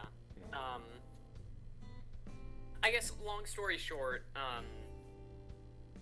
they take some stuff from previous games and be like, oh, this person was behind it all, and it doesn't really work. Yeah. And then they establish something at the beginning of the story, and they kind of cop out of it, and it ruins some stuff. But that being said, the stories are fun. I would say Akiyama was probably my favorite to play as. He's got this cool, Chun-Li Fury kick. And he's just really cool, really nice. I feel like one of the highlights of the Yakuza series is they make these people that look like if they were real, they would, kill you on sight. But they're actually really good and compassionate people. And I really like that. Same with Saejima.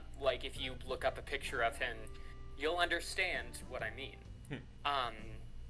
But the story about, so basically there's, like, someone who gets murdered, and then there's some, like, infighting in the Tojo clan, and each story focuses on, like, that part of their story. So, Akiyama, is like investing in this one dude, who kills someone else, and then Saejima, like, escapes from prison, and then Tanimura is, like, his dad got killed, and he's trying to uncover that. And then Kiryu's just, usual Kiryu. He has to, pick up all the slack after, people keep fucking stuff up. We'll Kiryu to the rescue. Yeah, I would say Kiryu is probably one of the most likable characters in video game history. I haven't met a single person who doesn't like Kiryu. He's like impossible to hate. I just don't know how anybody couldn't love him. Yeah, he's just a very good person and a kind soul, and yeah, he's great. I would also say one of the things that makes this game shine is the fact that in the Yakuzas, you're playing as Kiryu. And Kiryu's fun to play as, but it's really fun experiencing these new characters and being like, oh my god, this dude is so different from Kiryu, it's impossible to, like, even compare them with how similar or different they play. Like, Kiryu is very much a straightforward brawler, but then everyone else gets a gimmick. Like, Tanimura can parry, Akiyama is faster, Saejima can, like, charge hits to get armor and, like, break through people. And I really think that's, like, obviously I wasn't a Yakuza fan when this came out, but playing them in order, I think that's kind of the perfect way to take the series to the next level. I heard that there are a few characters in 4 that you get to play as in 5, and I'm really excited for that. I would just say that probably I was so pleasantly surprised because, I know Dabs rated all the Yakuza games and he put this one at the bottom. I would say I probably like it more than 3 and 1. Like, it does definitely have its problems, and it probably does have, like, the stupidest shit in, like, all the Yakuza series, so far at least. But the new characters are so fucking likable and fun to play as. That's really where the game shines. The fact that, in the previous games there are new characters that come and go and they're likable, but, like, Akiyama, Saejima, you really connect to these guys. And they're just kind of, like, really well developed. I'm a big fan of the game. I liked it a lot. Yeah, I mean, Akiyama and Saejima, I think, are really the big saving grace for this game for me, because both of them are just such great, interesting characters.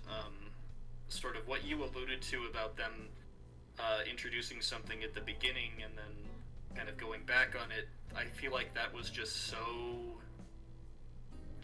awful. Like, it was the exact, like, every single thing revolving around that plotline for me, no spoilers, but everything around that was just so offensively horrible to me that it really did drag down the game for me. Because, I don't think that there was, 3 had, like, a fantastic story, in my opinion. 1, the story was very PS2 era, but it was still very fun and had some great moments. And 4, like you said, the new characters are a lot of fun and they're fantastic. I really like the ones that persist later into the series. But just, yeah, the story, I think, it was a little too bad for me to really forgive this one the way I do any other Yakuza game that has its issues. So that's sort of why I ended up placing it last in the series for me personally. Yeah, I mean, I agree that the problems with the story are, like, really bad, but I just found myself enjoying the characters so much that I honestly could look past it. I think if this game were, like, just Kiryu, I think I'd probably, like, rate it lower. but because this game had like so many new cool characters, I was really thrilled with you know how they were portrayed and all that. Yeah, for sure. Tommy, do you have anything to say about that? It does sound interesting. I still have to play Yakuza 0. That's the one that's just been waiting this whole time for me. So I'm not super ingratiated at the moment, but it sounds pretty cool. I think I'll have more thoughts whenever I really dive into the series, because by the sound of it, once it's got its hooks in you, you're just like dragged on in. Absolutely. Yeah. But yeah, that's Yakuza 4, so I'll switch it over to Yakuza Dev. Haha, okay, well Yakuza Dev is gonna talk about something that makes Yakuza Dev very upset. So, going to something that I actually do genuinely despise, that I watched recently, and wrote a scathing review on. And that is Deemo Memorial Keys. I will say, when you talked about that the second time, I was like, Deemo, is that like Devo or something? No. Deemo is a 2013 mobile rhythm game from Taiwanese company Rayar. And this is basically a Japanese CG animated movie that is based on that game. It adapts the story in a way that I cannot fucking stand. To get some background, Deemo is a game that I have been playing since I was a teenager. There were some points in high school when I was like absolutely obsessed with the game. I would like play it in class and try to hide it. And the story to it, I remember when I first played through it, really caught me off guard because it was like a genuinely great, like just this amazing melancholy story about like grief.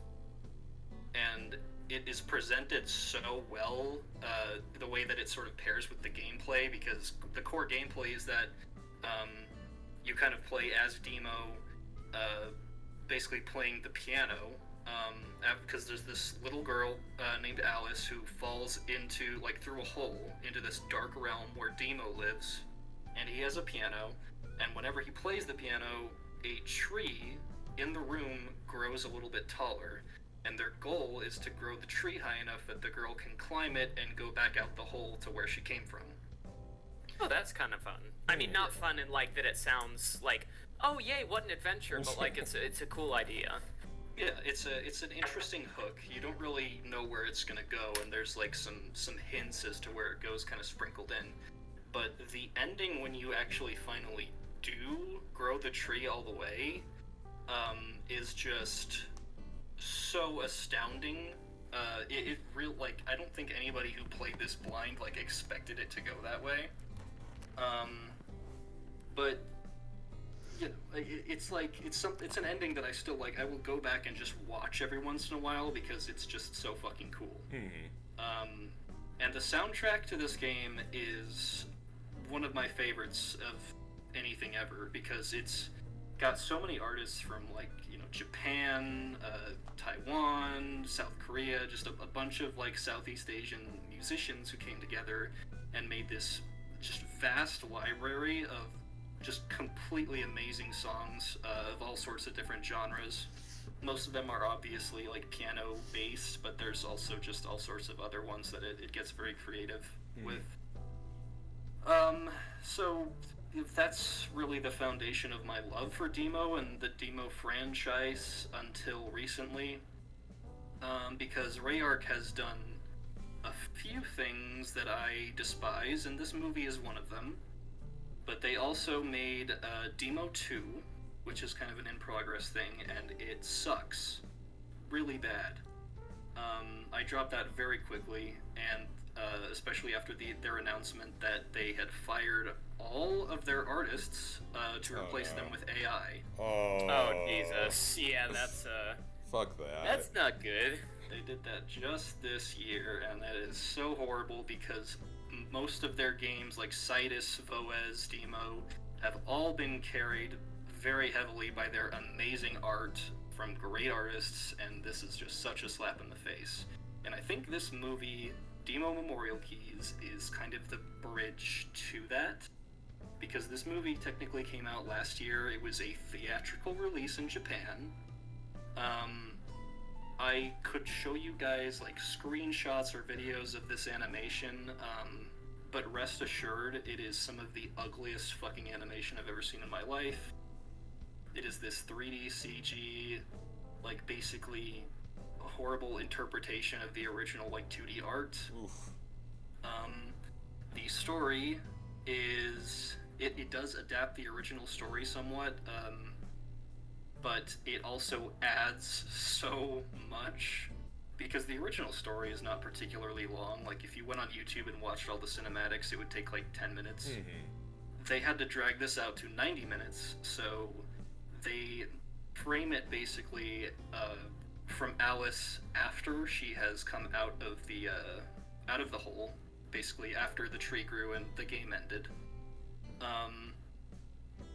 And there's a lot of following like some of her classmates, and it's just forgive me for saying this, a complete waste of time.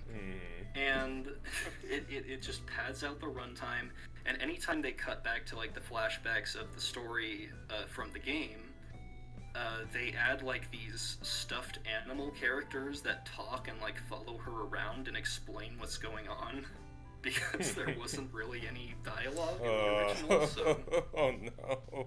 It takes this like melancholy story about grief and turns it into this whimsical like children's adventure with these stuffed animals.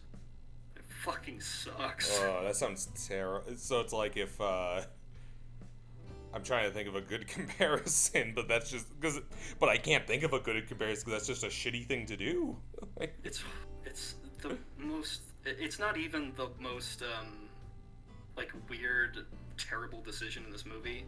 I think the worst decision and the most just like I don't know how you could have played any of the original game and done this, but without going too far into spoilers, the original game's ending kind of deals with like accepting like somebody else's death, like a family member's death. Mm-hmm. And it very much ends in a way that like concludes that like the character that is going through that completely accepts it, and that's kind of the point of the story. In this movie, the character who went through that has amnesia and completely rejects the idea that even happened. Oh my god. It's so fucking... It's insulting. I mean, I don't know how anybody can watch this after having played the original game and just not feel personally insulted. Beyond that, the music that's here, some of it carried over from the game, and it's pretty good, but that's because it was good in the game, so the movie did not earn that. And the only good thing I can say about this movie is that the music teacher is played by Koichi Yamadera. So whenever I heard him, I just imagined I was listening to Akiyama from Yakuza. Yeah, Oh, hell yeah. That is, I gave this a half star. It's a 1 out of 10. It is one of the most insulting pieces of work I've ever seen. Oof. And I hope Rayark and anybody who's in like the executive chairs at Rayark burn in hell. So when you said they switched over to AI, was that like, does that show in the animation of this movie? No, because this was, number one, it was developed by like a different company, but number two, it was, like, the AI thing was very recent. That was like this year. Oh, okay. But I guess I'm not supporting anything that they make in the future. there you go. Yeah, no, I would not either, man. And it does kind of go to show, you know, how well they were treating their workers and animators in the first place if they were putting out, you know, if they were putting them in a condition where this is the best they could do and then fucking throwing them onto the streets. Yep. Yeah. Well, that God, I fucking hate AI. Man, I think Disney just announced today they're doing their like opening positions for AI shit. They're paying them like $200,000 a year, which is baffling. That's fucking insulting, especially with like all the writer strike going on. I know. Yeah. Well, hey, it worked so I'd say well. that's worse than insulting. It worked out pretty, AI art worked out pretty well for Secret Invasion, a show that I've never seen a single person say they watched. Yep. Yeah, and the final episode got a 13% on Rotten Tomatoes. Oh, I just know Amelia Clark is like Anchor Arms, I think. Yeah, she does I think it's the Drax's arm. Right, something like that. Just like you have the powers of all of these heroes and you choose Drax's left arm. I heard that like apparently it basically ruins the power scaling because like she literally has all the powers. Ugh. Yep. And we're never gonna see her again by the sound of it. And it turns out Rhodey's been a Skrull for like the last decade of media. It's just fucking insane. Oh. Jesus Christ. Man, yeah, alright, well, I'm sorry that happened, David, that you had to watch that. Yep, well, I'll pass it on to you so we can never speak of Deemo Memorial Keys again. Woo. But we should speak of Devo Memorial Keys. Oh, yeah. Put down that chain, son, listen to me, 'cause I have a toast to share. Is that anything? Is that pretty good? Well, you gotta rhyme it, and then it would be good. It's time to go out there and seize the day. Whoa. Anyway, Maybe we should get an AI to write your lines for you. Oh, I don't know. I'm gonna do a toast now. I've been playing a normal video game called Killer 7. Very normal. Yeah, very normal video game.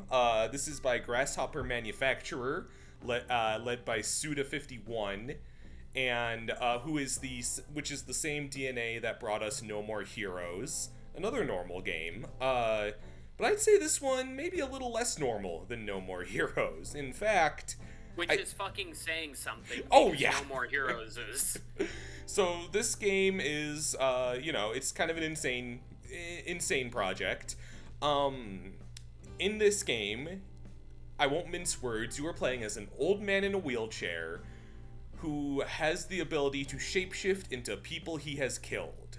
So he possesses the ability to turn into 7 different contract killers that he has claimed over his career, and that's why they are the Killer 7. And so you're switching between 7 characters. And I remember being I remember noticing Dav had played it, and I was trying to decide what I wanted to get at the Steam Summer Sale. And I was like, Dav, what kind of game is Killer 7? And Dav was like, It's really difficult to describe what type of game it is. And I was like, well, there's got to be some clear answer. Then I started to play, and I was like, oh. Yeah, so I guess it's kind of, I would best describe it as a rail shooter, I guess. But even that, kinda. But you can go back and forth. Because what it is, you don't move freely about an environment. You hold down the A button to move forward, and turn around with B to go back and forth. So your character is always on a set path that you just choose the direction of. When there's a fork in the road, or a hallway split, you have to choose which direction you go. And you'll continue to go forward. And along the way, you're shooting what are they called heaven smiles? Laughing smiles? Something smiles. Some smiles, and they're these bill demons that you don't see until you hear them laugh, and then hit the L button to, do your, spidey sense scan over the room, and then you can see them and shoot them. So the different characters that you have as your options kind of offer different options. There's, you're more straightforward. There's Dan Smith. They all have the surname Smith because that's the old man's last name. So there's Dan Smith and Kaede Smith, who are pretty straightforward gunners. But then you've also got Mask Day Smith, who's like a luchador and carries 2 big-ass grenade launchers that, one-hit kill anything. I'd say, So like... Can he like switch on the fly, or is it like each level he's a different person? You can pause and switch, or switch in save rooms. And the save rooms are an entirely different, like, weird thing, because it's like you switch by, like, walking up to the TV and changing the channel to the one that has the assassin you want to switch to. Yeah. And so, and there's these, like, and this was, like, on the GameCube. This is a old game, and it's, like, I could just imagine being one of 1,000 people who rented this and played it for, like, 20 minutes, and we're like, what the fuck? There's one more assassin, I think he's Garcia Smith, and every time you die, you, the assassin you were playing as basically becomes a little paper bag of bloody meat. And only by playing as Garcia Smith can you reclaim that. And his job is to be the cleaner, so he can pick up. He's a cleaner. He picks up the corpse's remains and brings them back to the save room, where you can bring them back to life. Yeah. So you get advice. Is his name? I think his name's like Iazawa or something. Who's this like gimp? Who, like... Yeah, he's like a hangman imp who just, like... Yeah. And by the way, they changed the voice. If you're playing the Steam version, in the original, he is straight up speaking like the most creepy English you've ever heard in your life. Ugh. See, and so almost anyone who's not a playable character just speaks, like, distorted, garble, like, backwards nonsense. Because there's also, like, Travis, who's this, like, ghoul in a t-shirt who gives you advice. And if you think a normal game gives you normal advice, no. No. Because you have to, like... We're in a tight spot. We're in a tight spot. Because you have to, like, solve puzzles, too. And it's... This game is not start at point A and reach point B and kill everyone in the way. It's... Iazawa, or whatever his name is, will tell you, the fire ring will light the way, and I'll open the heavens to watery flays, or something like that. Because you have to find a fire ring, turn on the sprinklers in the bathroom, which will flood a toilet and give you a piece you need to open a door. Shit like that. Yeah. And it's the kind of game that I like to go as far as I can without a walkthrough, but then because it's just like, it's not even like hard, so much as it is like there's a billion proper nouns, and it's like, wait, what the fuck is a soul shell I have to go get? Jesus fucking. And then, like, yeah, certain characters have certain abilities. Like, only certain walls can be torn down by the grenade launcher with Mask de Smith. There's a Tarantino-ass character. The one female assassin is Kaede, and they call her Barefoot Kaede because that's how she dresses. She's voiced by Tara Strong. Yeah. I love Tara Strong. She's wonderful in this. When you scroll past everyone on the character select, it's like you'll scroll through and you hear them go, "What'd you say? Later. Da-da." And when you stay on her, she goes, "I did my hair differently. But you men never notice, do you?" And all the voices have, like, this, like, grain on them that just sounds really, like they recorded this in a weird basement or something. Yeah.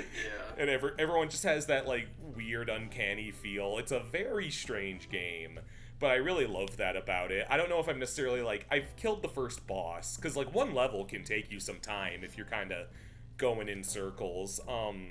That first boss would be like a final boss in any other game. It's super fucking weird, isn't it? In like aesthetic, yeah, it's an easy fight, but it's like it's what you would see as, like, yeah, I was almost kind of like, wait, because they're calling themselves like the queen of the demons. Like, yeah. Golly, it says a mouthful. So yeah, what kind of drugs were they on when they made this? Killer 7, terrific game, I recommend. fucking great. I need to finish it, but I kind of do want to finish it like under the influence because I feel like that's the best way to experience that, just that world. See, the best part is that, well, I don't know if this is the best. Well, it's just funny to imagine that Suda made this. I think it was produced by Capcom and released by them. So Suda's like, I've always wanted to make a follow-up, but those characters technically belong to Capcom. So fucking, like, Mask Day Smith is just, like, wasting away in the Capcom offices, and they could put him in, like... Marvel versus Capcom. Yeah, but they never would, because I don't think this game was necessarily successful. It certainly wasn't, but it has a big cult following now. Yeah. It kind of walked so, like, No More Heroes could run. And No More Heroes, I think, is, like, more appealing to pedestrians, like, in that it's not as weird, but Suda can still let his freak flag fly, so for that, we thank them, these games. Yep. Alright, last round of Toast and Roasts, back to you, Will. Okay, so, here, let me look through my thing. I thought the Barbenheimer thing may be too long, so I didn't prepare something like a full, We can come back to you if you want. No, that's okay, just, like, give me a sec. Okay, so, I am going to toast The Whisperer in the Darkness. You guys know I'm a Lovecraft freak. So for one movie night, and this was unfortunately the one you were not here for, Sherm, over the summer, I picked Invasion of the Body Snatchers and The Whisperer in the Darkness. The Whisperer in the Darkness is an H.P. Lovecraft story, and the movie was done by the guys who did the Call of Cthulhu short film, which is one of my favorite short films of all time. And The Whisperer in the Darkness has always been kind of like a low-tier Lovecraft story because it's not about, like, ancient eldritch gods, it's just about aliens. But this movie really takes that idea and just, like, goes all in on the dread. Basically, there are these aliens that come down and they like to experiment on humans. And one of the things they do is they will, like, take your brain and put it in a tube, and you will, like, sleep until they, like, put you in this machine, which, like, lets you speak. And first of all, that's a fucking horrific idea, but the way they show it is just, like, gives me the chills, because there's a dude, and the first time we see his, like, brain talk, he's like, oh yeah, this is great. But then the second time we do, he's, like, begging to, like, no, please don't turn the device on, please don't turn the device on, and we learn that, like, as they turn the device more up, they just, like, get shocked and feel pain. Ooh. And there's one character who we're believed to think is alive throughout the whole thing, but it turns out he was an alien, and the actual dude was, like, had his brain stuffed in a jar, and he's like, please kill me, please kill me, please kill me. And I think that, like, because in the original story, it's just like, oh yeah, they put brains in jars. But, like, the way that it's presented here is just so fucking horrifying. I've always thought the idea of, like, limited consciousness is scary. Like, the idea of being alive just as a brain. And they do that really well. This also, so in the original one, the Lovecraft story just kind of ends. In this one, we actually, like, get a showdown with the protagonist and the aliens, and this is my one complaint about the movie, is that in the Call of Cthulhu short film, Cthulhu was, like, a stop-motion monster, which was awesome, because it was a silent film. Like, it's, in, you know, the style of that time period, like, with movies like, oh my god, I just had one, well, you know, like old films with stop-motion monsters, like King Kong. Pumpkinhead. Yeah. In this, they're CGI, and it, like, it's a really good alien design, but it just, like, they're limited by the technology of when they made it, and it really doesn't work. Which is a damn shame. because, like I mentioned, everything else is just really good. I think it's, Lovecraft stories are notoriously hard to adapt. I think this one in particular is definitely one of the better ones. I think it is a budget film, and it suffers from that sometimes. But the concepts it bring up and the sheer dread of just like, yeah, if these aliens get their hands on you, they will force you to be alive, but you will only be a brain, and the only time you will be sentient is when they are torturing you. Ugh.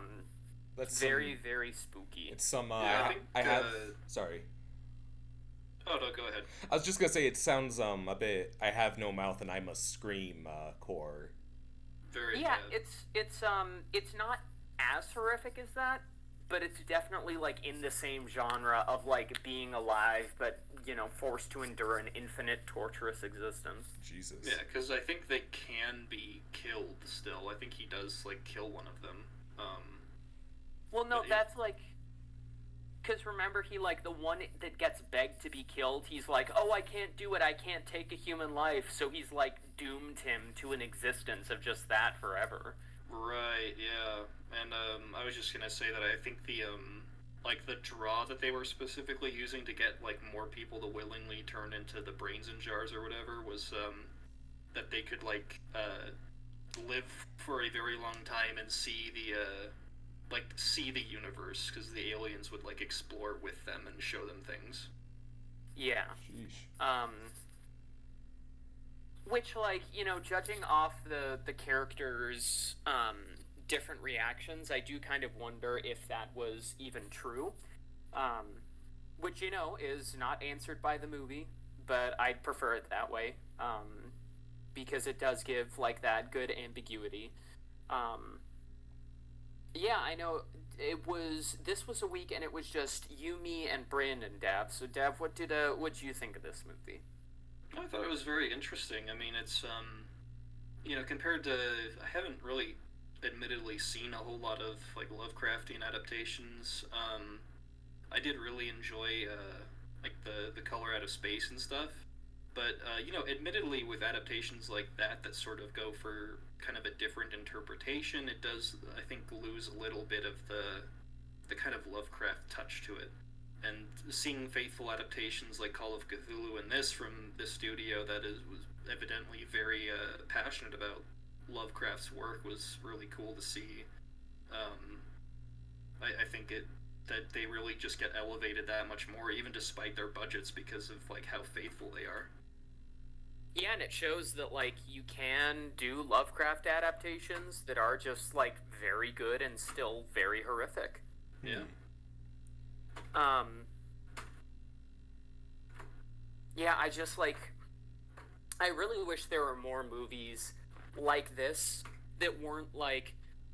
because, like, some of the effects were just straight up bad, but, like...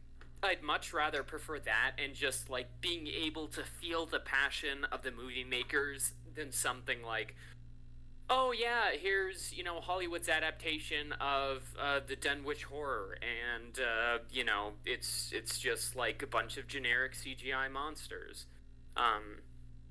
Even though these monsters were CGI, they had really great designs. Yeah, they did. Yeah, Tommy, maybe you and I can watch it sometime, because I really enjoyed it. Sure, I'd love to. And I'll pass it over to Deb. Alright, my final thing I am particularly excited to talk about, because I don't think I've even mentioned that I, like, watched this to you guys. But this is a big old fat toast for the classic OVA anime series Golden Boy. Oh, is that the one with the bike? Yes. It is, like, the main character, is, he rides on a bike literally everywhere, and he is, capable of some insane stunts with it. Like, there's one episode where he's, like, riding it on top of a power line. Oh, I've seen that clip. And, like, riding faster than a motorcycle that he's racing. But this is to give more context for that, this is an OVA anime series from the mid-90s. It's based on the manga Golden Boy.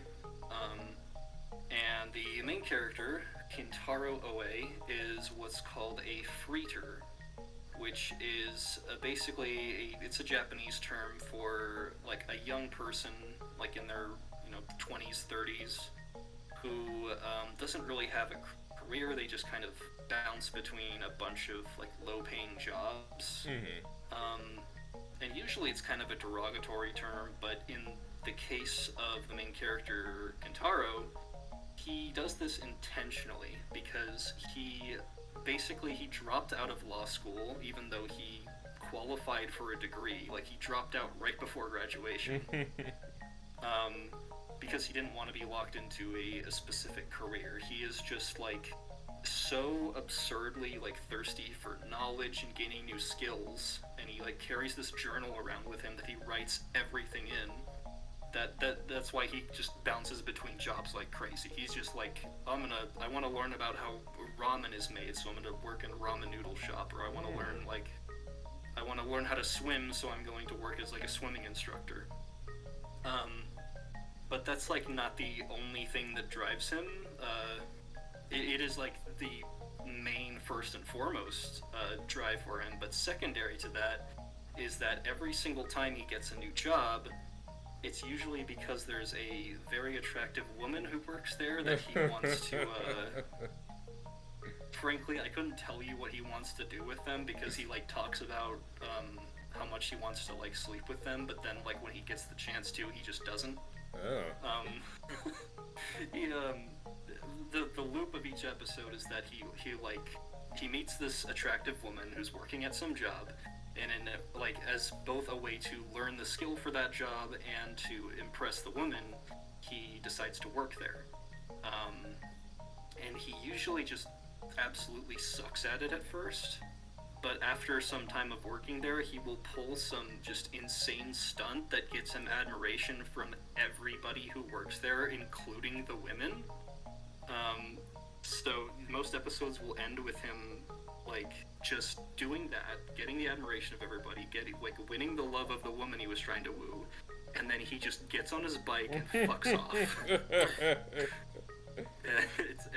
It like leads to the women like chasing after him, but for some reason he's just so fast on the bike that they never catch him. God damn that tricycle O'Toole. Yeah, it leads to some just fucking hysterical plot points, because later episodes will occasionally like bring back those women to be like to show like how they're doing in terms of pursuing him. But I will say that the optimal way to watch this is the English dub. Oh. Because it's a lot like, Ghost Stories' English dub, in that it feels very shitposty, but it's actually a faithful adaptation of the original, like, Japanese. Like, it is just such a ridiculous comedy that it works. But what really carries it is the voice actor for the main character, Kentaro, this completely random nobody named Doug Smith, who has been in, I don't think, anything else since this. He just sounds like some, like, high schooler, like, got a hold of a microphone and started doing, like, fan dubs, and he just fucking nails the parts so well. Man. He's just awesome. I do love a classic 90s, this is 90s OVA. Yeah, it's like 95. There's just that certain late night in a weird VHS feel you get from that. And as someone who's like feeling disillusioned with career commitment lately, the premise also sounds very appealing. It's awesome. It's so funny. Like, even if you, like, I think even if you took away like the weird like perversions and like comedy that goes into that, it would still be like a compelling series, just because like Kentaro is so set on learning like everything there is to do in life that you kind of root for him. Wonderful. Does it have a banger opening? 'Cause 90s OVAs tend to really shine in that department too. You know what? I can't really recall if it even had. Well, no, it kind of does. It's not like super memorable, but it's it's good. Oh, well, I'm into it. Especially because, well, when you mentioned it was an OVA about a kid on a bike, I got really nervous. Wait, why? I started to think of fucking Boku no Pico, I think it's called. Oh no. I don't think he rides a bike in that. Maybe, I don't know, maybe I misremembered. Something about the name Golden Boy, I was like, Well, there's a very infamous scene in Boku no Pico where they're in a car, but I won't go into any detail beyond that. I feel like, isn't the opening like he's on a bike? God, I don't know. There's just I tried to block that whole thing out of my memory. I've never watched it. I just know of it. I think I've seen like the opening, and I know people discuss it in hushed whispers. No, I've watched it, and I would recommend never ever watch it.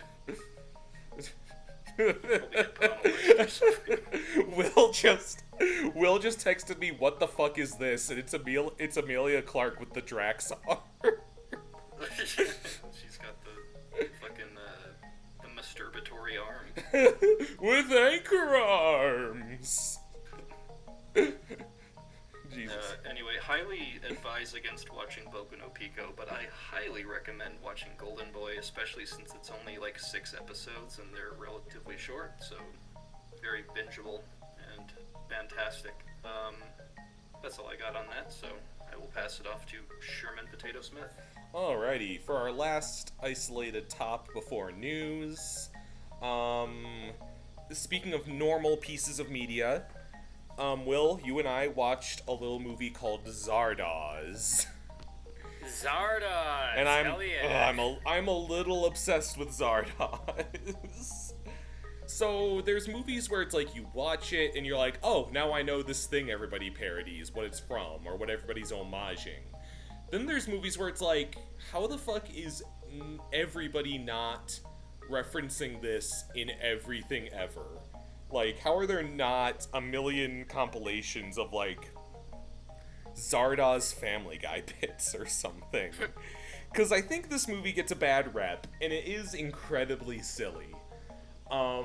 Like, you've probably seen the main character. It's Sean Connery with the long ponytail and the red shiny thong. You've probably seen that image because it is kind of a laughable costume. But I think this movie is, like, extraordinary. Extraordinarily good, extraordinarily bad. It's something. So Zardoz is a dystopian future film where humanity has kind of split into categories, factions, kind of. There's like, what are the gods called again, Will? What are they? Oh fuck, I can't remember the names.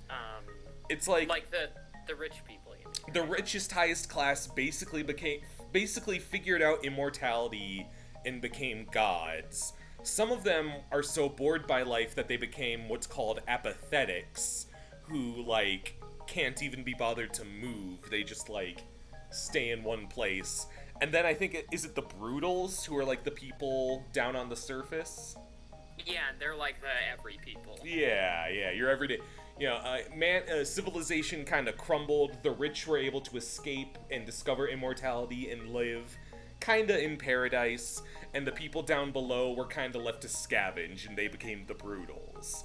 So the Immortals get so bored with immortality that they build a stone idol called Zardoz and use it to, like, tamper with the Brutals and command them. And the first thing that a big stonehead, Zardoz, the deity, says is, "The gun is good, the penis is evil." Because they don't want them to reproduce. So one of the Brutals, played by Sean Connery, is called Zed, and he sneaks into Zardoz's big stone head and finds one of the immortal... It is a floating head. It is a floating head, like, straight up. Like... And, he discovers the immortal inside, and he goes through the vortex, and he kind of figures out how the other half lives. I don't want to end. I think it's a fascinating piece. This is sci-fi, right, Will? I would say so, Yeah. and it's, like, there's no fantasy. I mean, I guess there's, like, because the rich people have, like, superpowers, but, like, I could see with, like, how long it's been going on that could happen. Yeah, it's rooted in some kind of logic.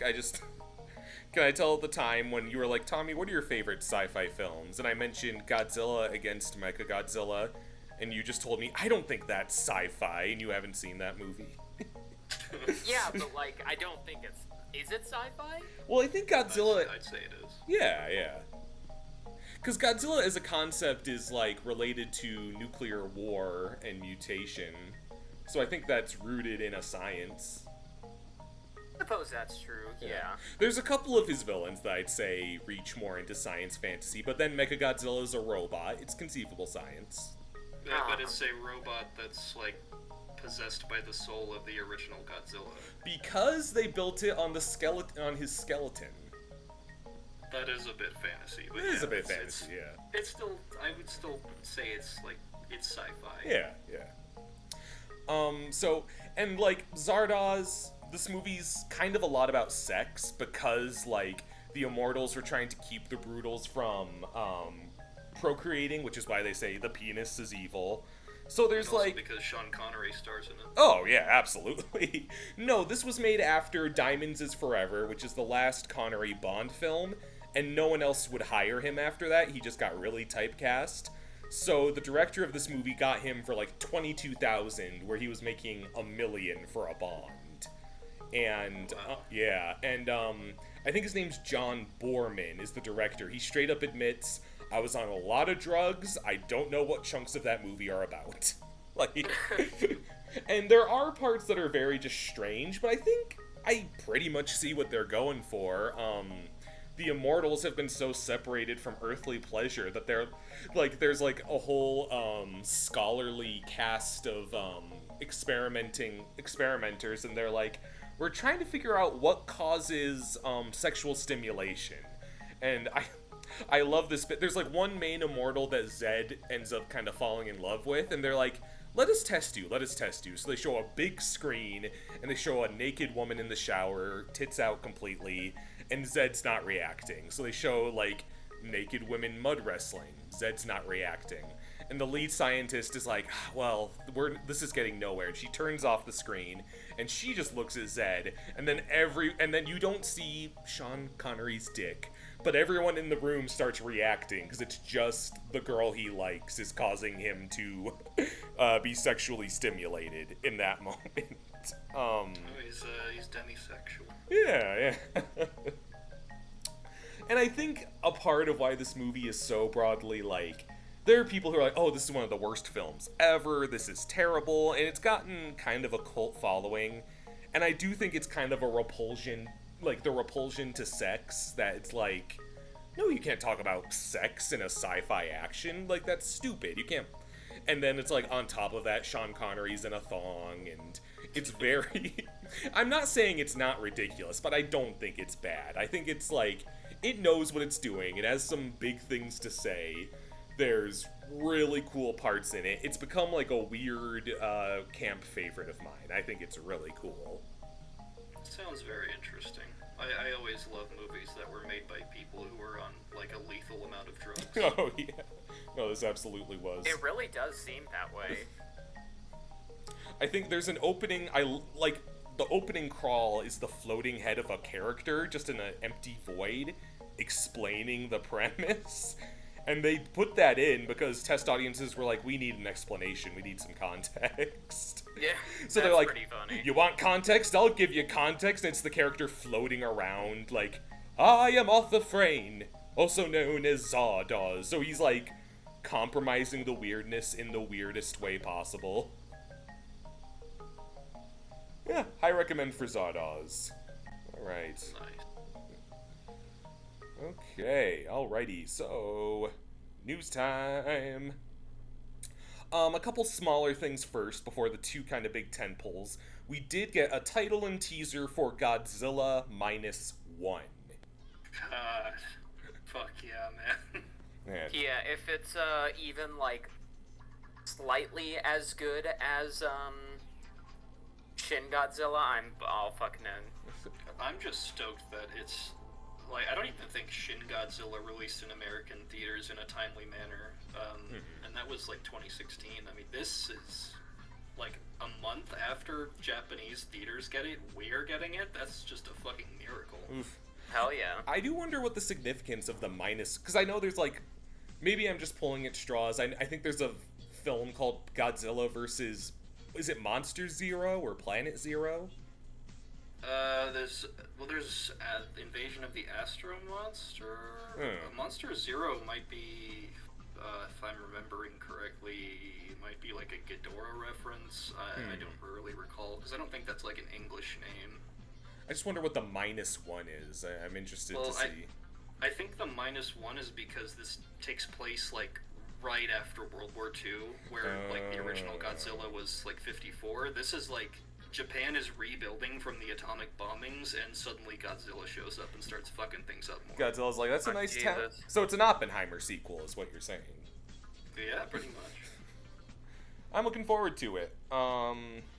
Big year for Japanese cinema, because we're also gonna get The Boy and the Heron, as presumably this year, towards the end. Yeah, I've been hearing kind of various things about that. Like, some people seem to love it, and others seem to not, so... Yeah, it's gonna premiere at TIFF. I think it just word got out today. That's gonna open for, the Toronto International Film Festival, so... good for those Canadians. Yeah.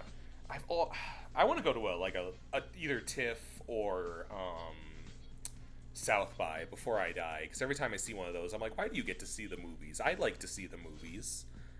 True. Yeah. We got some Superman Legacy casting, largely unknown actors. I guess apparently James Gunn felt really strongly that this Superman origin movie had to have Guy Gardner, Metamorpho, Hawkgirl, and Mr. Terrific as well.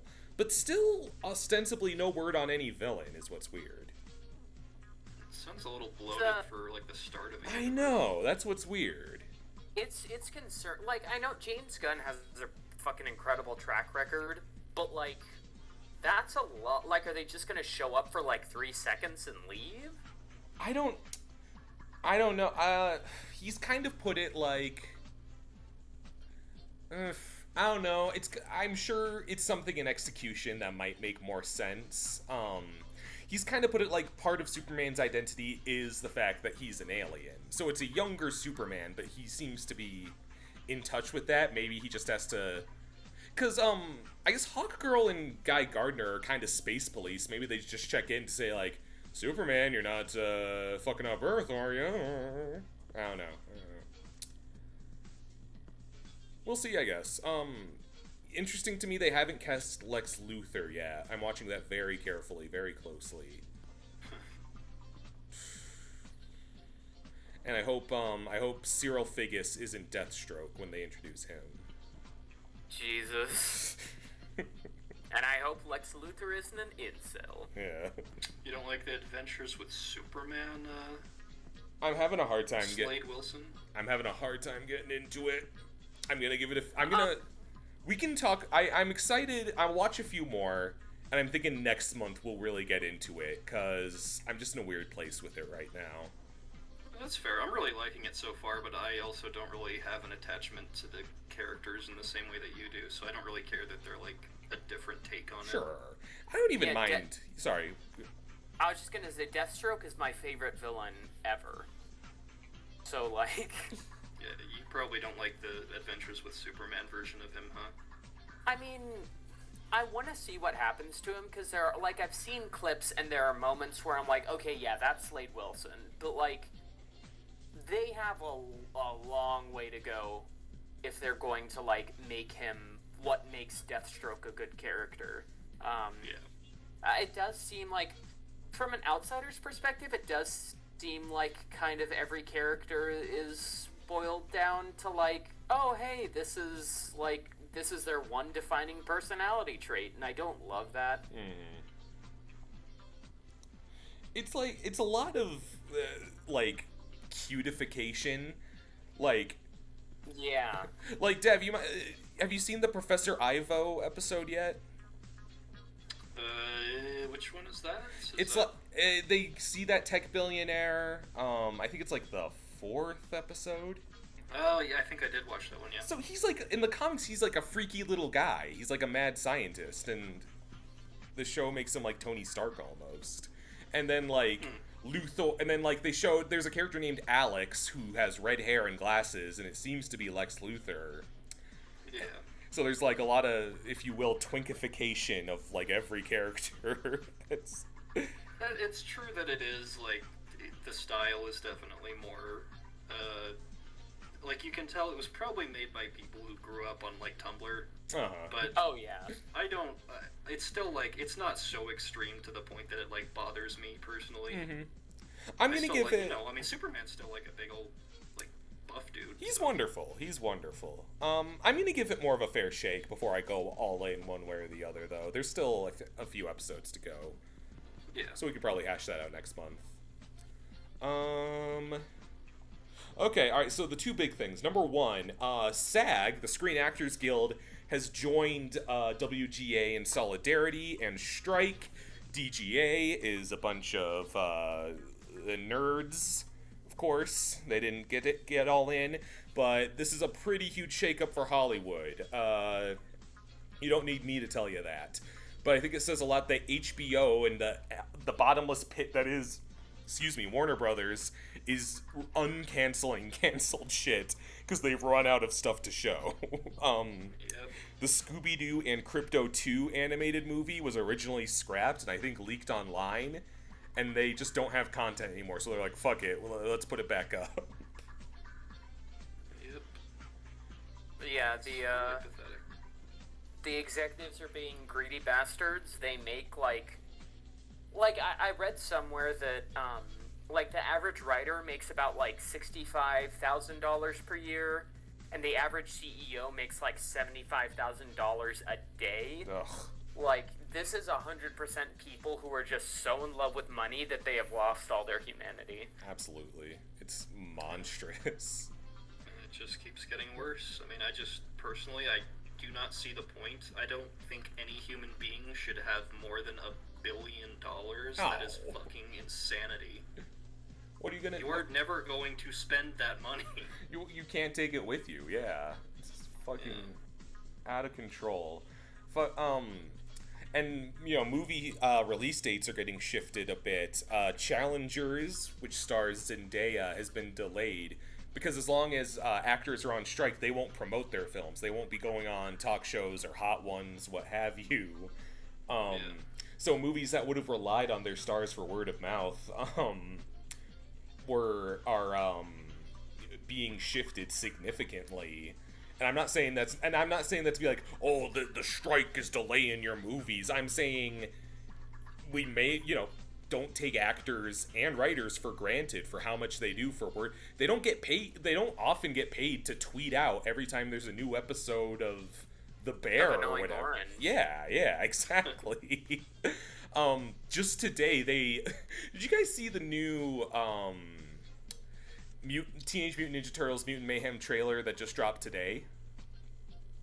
It isn't like so. I didn't see the trailer, but I did see that like the zombie kid is promoting it. They found the I Like Turtles kid 14 or so years later because none of the actors in the movie can promote it, so some poor Paramount intern had to track down the I Like Turtles kid. Yeah, and he's like jacked now. I like turtles. My God, he went to the same gym as Amelia Clark in Secret Invasion.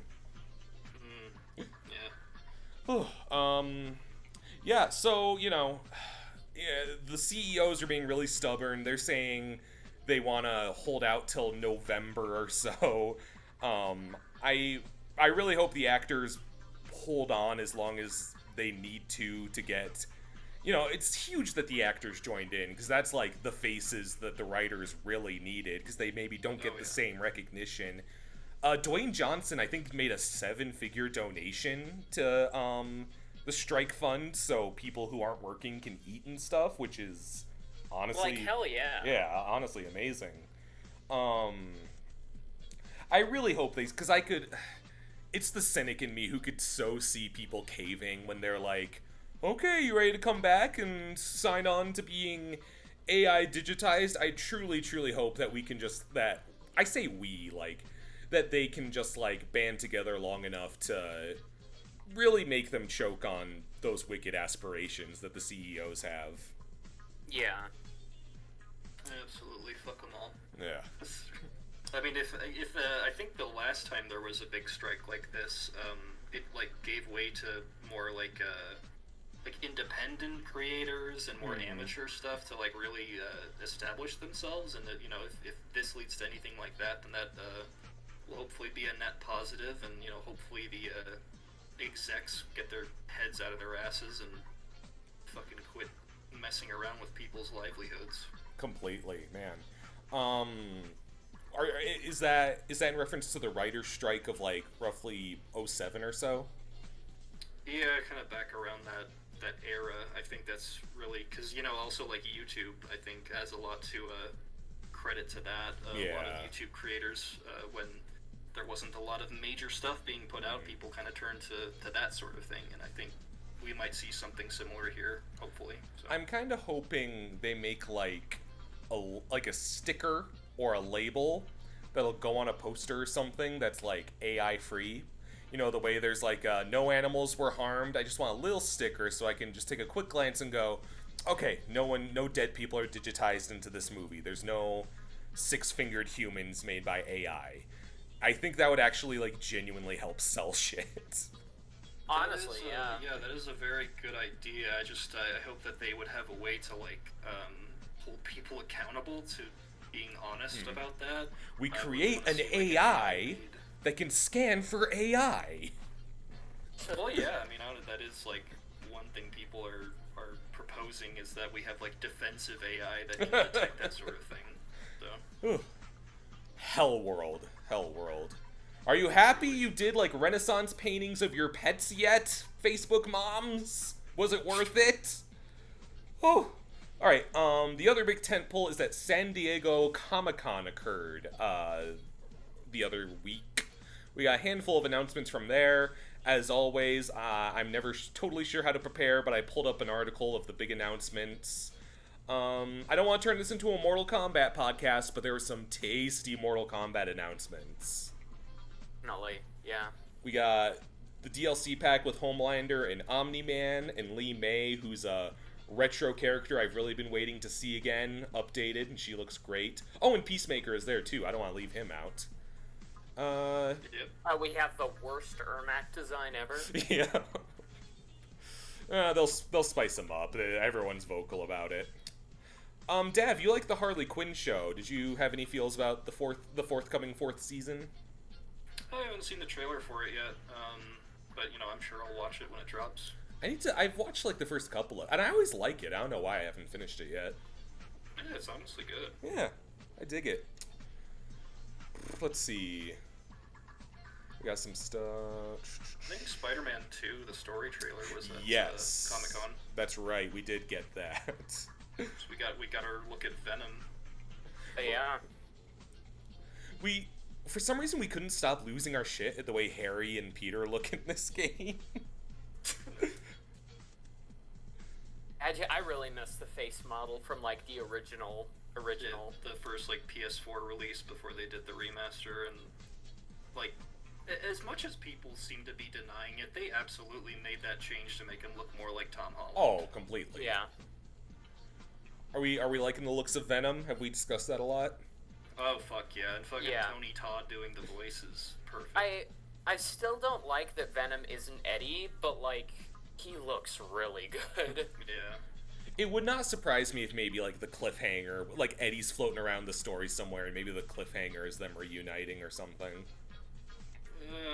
Maybe. I mean, if that like leads to like a standalone Venom thing, then I'm fine with it. But I kind of want them to just like do Venom in this game and then move on to something else in the future. That's fair. That's fair. So, okay, this one I didn't know about. We're getting a new Foolie Cooley. Do you guys watch that one? Well, isn't man? They're like, why are they still making that? It kind of exhausted me the first time I tried it. Honestly, I don't have much of a. I mean, that and new panty and stocking. It's a big year for 2007 otakus. Yeah. Jamie Lee Curtis is making a horror comic book. We don't know much about it. I just think that's neat. Could be interesting. Yeah, we'll have to see. What the hell? Wait, check. It's long before the content. Oh, we're getting the John Wick series. So this article phrased it as check-in at John Wick's favorite hotel in September, but it's about the series. I thought it would be like an amusement park ride, and I was like, what the fuck? Yeah, you could get yeah, you could get thrown down the stairs. You walk in and Ian McShane like puts down a tarp, and you're like, ah, fuck. I'm a little like uneasy about the fact that like Mel Gibson is the starring role in that. That's kind of an odd choice. Oh, he is? I didn't even realize. Yeah. Oh, that's a little fucked up. Why do we still give him work? That's insane. I don't know. That's really the like. I was very much looking forward to that until they announced like he's the lead role, and I was like, oh, okay. Yeah, maybe that's. I can sit out on this one. That's a little icky. I want the Ana de Armas spinoff. I kind of want. I wonder what Ballerina. Yeah, I wonder how that's floating around. Yeah, I'm still looking forward to it. I think that's going to be a full-on movie, right? Yeah, yeah. Oh, that'll be cool. Yeah. Let's see.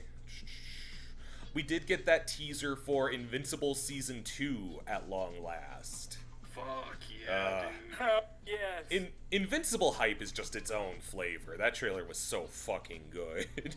And Yeah. Tim Robinson's gonna be in it. Tim Robinson, Rhea Seehorn, they're getting a budget. Ella Purnell is in it too. She's the voice of Jinx in Arcane, and she is Jackie in a personal favorite show of mine, Yellow Jackets. She's excellent. Yeah. And yeah, it looks so much better too. You don't have keyframe falling Mark anymore, hopefully. Fucking drag across the screen, man. Man, we rewatched the first finale of Invincible and the Adam Eve special, which was spectacular. Yeah. But I remember Holds up extremely well. I remember we were just thinking like, it is a testament. Like, how could a show like be just grinding against the brakes so much against its limits and still be just like so impeccably good? I don't know. Because they're like, you can see the money bleeding out of every scene when Mark has to do more than punch someone. Yeah.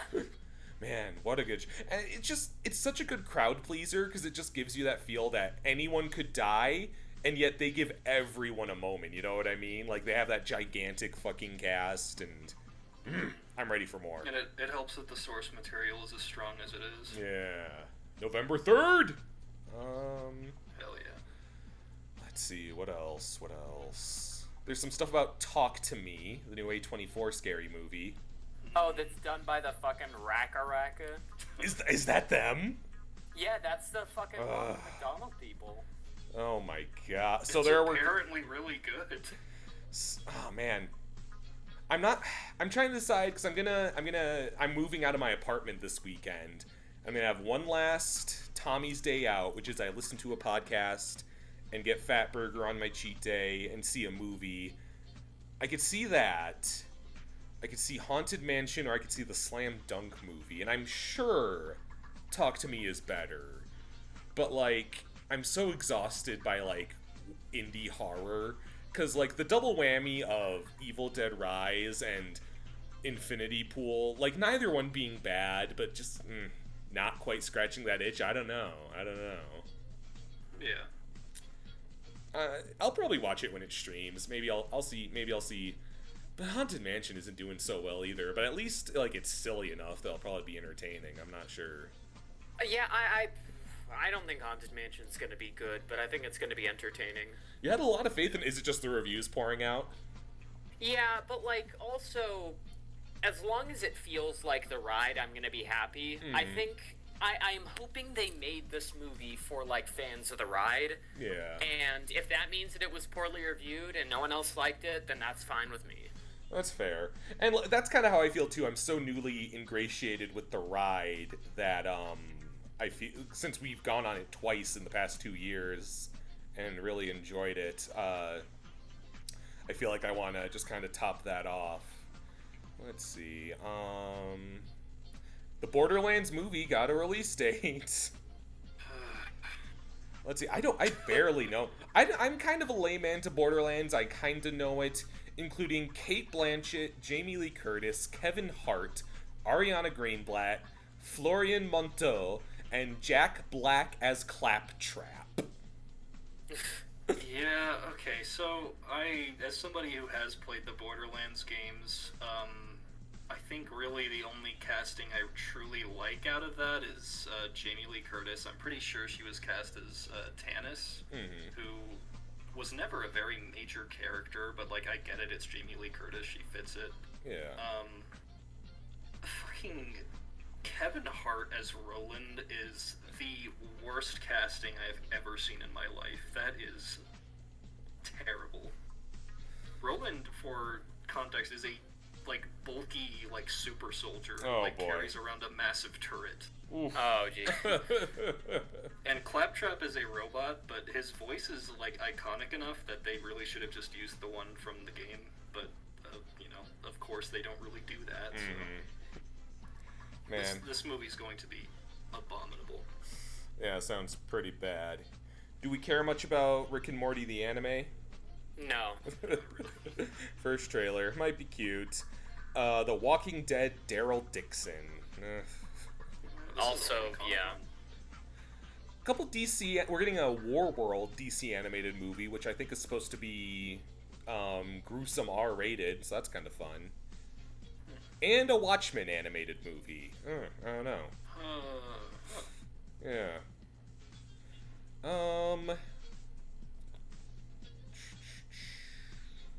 I guess. And then this article says Star Trek Discovery final season is like the biggest deal, but none of us are Trekkies, huh? No. So I hope I didn't. Like recent Star Trek. No. I hope I didn't miss anything, but it seems like that was kind of the size of it. I suppose the SAG strike. That was a pretty good like pile of reveals, but at the same time, I could see how the SAG strike probably took the wind out of some sales here and there. Yeah. No, well, we had a couple of great announcements today too, but that's separate. What were they? So number one, and actually this might have been yesterday or today, but fucking Nickelodeon All Stars Brawl 2. Yes. Having Scodward with the janky ass hitbox and Jimmy Neutron finally getting in. Joining his They dad. better fucking keep Hugh, though, or I'm gonna be pissed off. They got it. I don't see why they would get rid of any of the previous characters, because in retrospect, All Star Brawl 1 was like a tech demo. Oh, yeah. Honestly, yeah. Like, this is such a huge upgrade that I'm actually looking forward to it. It looks like there's gonna be like an actual story. Yeah. By the looks of the cover art, I think Vlad from Danny Phantom is the main villain, which is pretty based. Hell yes. I hope he's playable. Yeah. Donatello and Raphael are joining in, because before it was only Leo and Mikey. Yeah. It's strictly the 80s Turtles. What they should do one of these days is do one turtle from each continuity, because there's more than 4.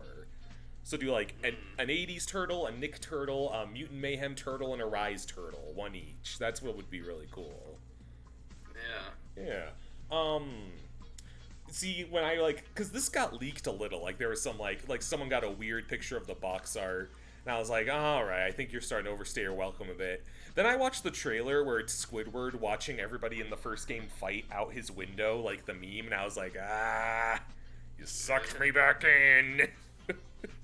It's good. I hope Mr. Krabs gets in too, because that's the dynamic duo right there, Squidward and Mr. Krabs. They've been giving so much airtime to Bubble Bass lately that I actually could see him being a playable fighter too. Yeah, maybe as with like a joke fighter. With the Nostalgia Critic alternate outfit. Yeah. Did you saw guys? the Nostalgia Critics' response to that, right? Yeah. Oh yeah, that was fucking hilarious. He gets a rare W now and then, and that was one. What else did you mention from today, Dav? Castlevania Nocturne. Yes, I can't believe hell yeah. I almost forgot that. I have rewatched that trailer like 10 times at this point. It is so fucking good. I think it came just when it needed to, because like I really liked the final season of Castlevania, but I could see they were starting to spin the wheels a bit on Trevor and Friends, and I'm like, I'm ready for the anthology to shift. So a switch to Richter, and I guess with him would be Maria Renard, who I really like too. That's gonna be really cool. Yeah, Rondo of Blood's a cool game. Yeah. I remembering the teaser that they dropped for this like 2 years ago and just painfully waiting so long. Yeah, it has been a long I'm so time. happy it's finally here. Yeah. I hope everyone is recording on... There was some weird audio issues with the last season too, but I guess because there was a lot of remote recording, huh? Yeah. Probably, yeah. Yeah. Is Dracula supposed to be back? Do we know? It looks like there's like some new vampires that are kind of the main villain. Because I'm not sure if like the whole Dracula comes back every game thing would really work with what they've set up. Because it's he closed his loop, really. Yeah. Yeah. I agree. Yeah. I'd like to see Death again. I liked him a lot. It was fun. He was really Don't you think that's weirdly fucked up? Oh. Do we have anything else we should cover? I don't think so. Yeah. Well, I think that's about the size of it. all right. Well, I am campaigning for Bubble Bass in Nickelodeon All Star Brawl 2. This has been Tommy. I am campaigning for Motu Potlu. Oh. Nickelodeon All Star Blue. Or 2. And I will. I am campaigning for, I don't know, getting my blood sugar back up because I'm diabetic and this was our longest episode so far. Yeah. Good night, everybody.